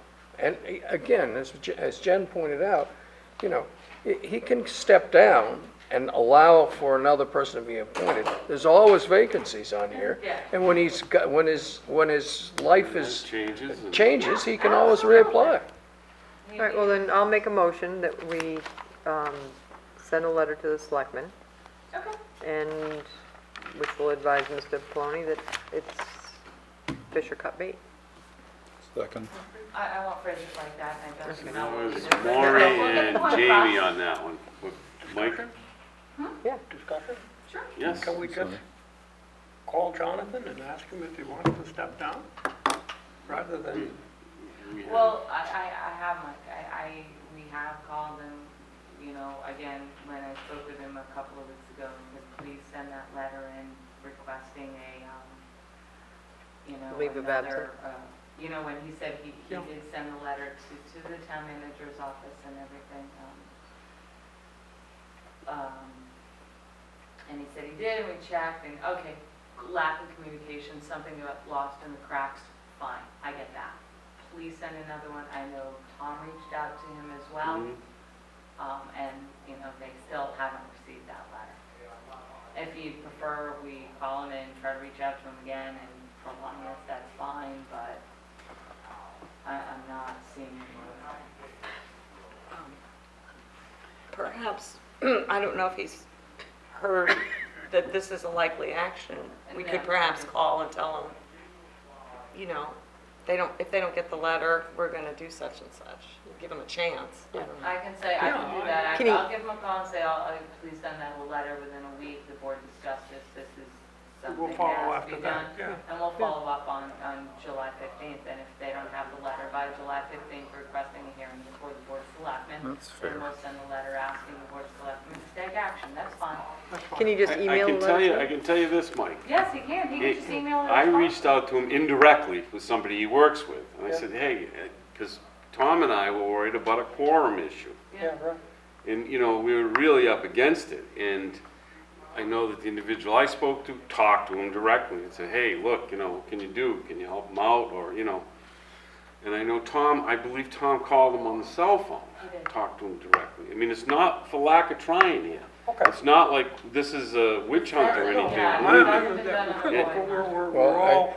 We are all volunteers. Yeah. Right, And absolutely. We're all busy, and if And he like would I said, decide it's the all easiest in the way and cracks. say, I can't do it, I want to step down, then that's the easiest, cleanest for You everybody. have it, And if that he doesn't want to go that way, then that's Yeah. fine, but that's my, Perhaps at this point, what should be done is that, and the sense I have here is that most of the people on this board feel that Jonathan should step aside if he can't fulfill his responsibilities. Correct. that's exactly right. And I think that an email, perhaps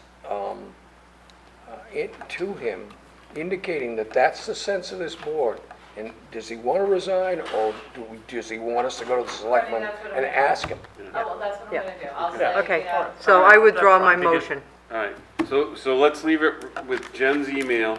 and next week we'll discuss it. I Right. withdraw my motion of, And Maury's withdrawing the motion. All right, so we've got That's good. the next order of, I would ask for Yeah. a return, put a return receipt. No, I mean, he needs to reach out to the board of selectmen, they're planning story. If they don't have something in their office by next Wednesday, noontime. okay, let's move it along here. Yep. Orders of conditions, we got 3 of them. I remember being involved I in think, some of those. Gordon, you're free. Yeah, I don't have to. Then I decided Come just, from it. well, I was What are we just doing with never this joined. Scribnocket one? I came to like That's 5 meetings, not till, kind of like 7, yeah, 30. I'll save that, I will have guidance for you on that. All right, vote orders conditions, 29 Fells Road, Maury Goldman. that's the zip line. It's Yes. all of us. Zip line, It's all of them on that. yeah. That's what Which one's that? This was the one, the zip line. The zip line, remember they had the, I have. Oh, yeah, yeah, The yeah, path yeah, down yeah, the hill. yeah, yeah. it was actually pretty cool, I I mean, mean. Barbara has come up with some unique, the extension Like Gordy. and old dock, where she was gonna have the, With Marie Hickey, that was, and it was a guy's birthday. yeah. Marty's gonna be happy, or Maury, whatever his name was, Maury. This is the staircase down the coastal bank Yes. on, I believe Oyster Pond. And they have constructed it to be removable. Maria did it, say she's got some Strong boys. strong gentlemen that work for her that will be able to remove this structure. The only concern the staff had was that little, for lack of a better term, wooden part at the end, which Barbara's little slip of the tongue called it a dog. Dog. Instead of deck first on the platform. Dying to everything morph else. into a dog. Yeah, and then she just kind of blurted it out, throwing a piece of Barbara. But, she knew the staff did have concern with that, With a dog. with that dock type of platform at the end. So I do believe that they kind of know that we're Not gonna approve it. not going to do that. So I do have notes that we're going to need the revised plan with the no dock platform, deck/dock at the end, which I haven't received yet, and also a revised plan with the trees that are infected with wall wasps, which are usually more in black oaks, and we have seen them on the hybrids between the black and the reds, Reds, some of the yeah. scarlets, but the Not white the white oaks oaks are still are, burnt. have been So far pretty good. unscathed. Yes, so. All right, Did they put a drain at the top? I can't remember on that plan. Remember, who did the nice drain? What did you say? Remember somebody put a nice French drain at the top of the ramp? I think it was Tommy Vos. Did they That's put a one on different that? one. Oh, no, not. They on didn't this put one on this one, okay. Not on this one. We should think about that on those steep slopes, because that was a really great No, but idea. that was on the one I just, yeah. So no dock platform. all right, I'll entertain a Okay. motion. I make a motion. The trees that need to be, she was putting in She was have to gonna, be too close. And then Mark would follow up. Yeah. Move to issue approval order as discussed. Second. Any comments, questions? All those in favor say aye. Aye. All those opposed, no. Abstentions, unanimous, so moved. 20 Beach Street. I think this was the patio one, right? Yeah. It was the patio one, and Yeah. Tom did, the same form for all three. Yep. It's the ones in the woods. And patio, he put the bank on, he did increase the mitigation planting, so he did submit the revised plan Yeah. for that. This is the applicant who was meticulous in the yard work. There's not a leaf on that bank. Yeah, so, I mean, he's really, he did, but we did receive. He does. Oh, yeah, The guy this really former takes one care of we it. did. Yeah, so that, we did receive that, I double checked, so that's good. All right, So so, that's the patio with the mitigation. And that's nice mitigation, and they believe, one quick second on that one, where is that?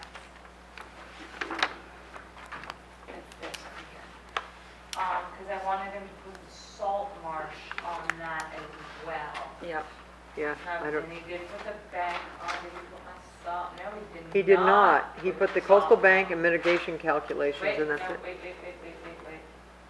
No, coastal bank, no, he's gonna have to put the salt marsh on there. So I'm gonna need the salt marsh on that plan. Patio needs, he's gonna have to submit a revised plan Are they pretty good about doing that? depicting that salt marsh, yeah. Okay. BSS design. I don't know how you keep up with it. We'll have discussion after. All right, what's the board's pleasure? I make a motion to accept the order of conditions as discussed. Second? That's Maury and Mary. Any other discussion on With this? yes, thank you, with the submission of a revised plan showing the salt marsh. Thank you, Mary. I know, yeah. That would be Susan. Other end. Yeah. You too, Mary. All right, all those in favor say aye. Aye. All those opposed, no. Abstentions, unanimous, so moved. 67 Minot Road. Watanabe, Mr. McGrath Watanabe. did submit a new plan that depicted that only the stonework would be done on the Watanabe property. Remember, he said in the hearing that,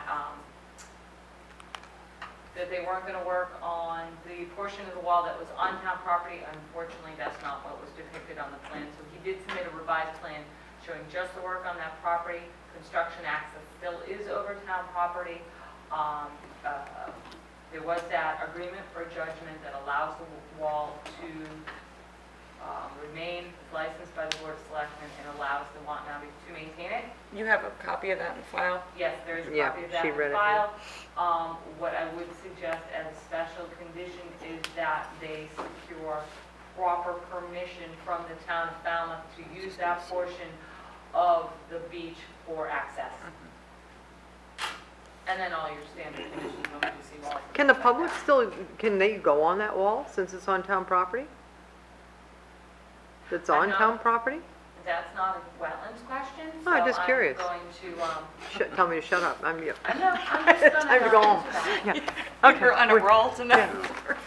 No, I'm just thinking about that. Like, Yeah. I'd just be like a seal on the rocks. I'd Yeah. just plaster myself on those rocks if they're town-owned, town property. So I recommend that they secure permission from the town of Falmouth, Yes. whether that be through the town manager's office or other avenues. They need to obtain proper permission from the town of Falmouth for construction access prior to starting the wall. And I think that covers the commission Yes. Yeah. with all of the. Although I think maybe we do want to find out and specify in the order who should be giving the permission, or we'll be hearing, well, didn't say who. And, I'll put town manager's office, and if the town Yeah. manager's office feels They it's can- not them, they can kick it to someone else. Sounds good to me. Did we receive the revised plan giving the elevation of the top of the wall? Yes. We did, all right, there you Well, go. let me say, we received the revised plan from Mr. McGrath, and he's usually very, Does it have the because elevation? I did look at that. That's the one. Yep. Existing spot elevations in notice typical riprap section. So 7.7 top of coastal bank, 7.6. Yeah, he's got those. He's got spots on, he's got one, Okay. two, All right. three, 4 spots on the top of the wall, and he has the spots grades on the dune. I double checked that. Okay. Excellent. All right. All right, I make a motion to accept as discussed with. Second. It's Maury and Mike. With the caveat that they have to have permission to go over the property from the town manager or whomever. Well, we're going Right. to just go to town Doesn't manager, and mean- we'll allow them. All those in favor say aye. Aye. Aye. All those opposed, no. No. Abstention, I did it. You said, I Maury and said it. Mike. And I second. but adjourn. I was just getting to that. Move to Oh. adjourn. You're ahead of it. Second, Oh, my God. and I seconded it. Mary, Maury. Very much. I have Mary tips Maury. on. Motion to adjourn. All On a in roll. favor say aye. I'm All not those competing. opposed, no. No, I don't want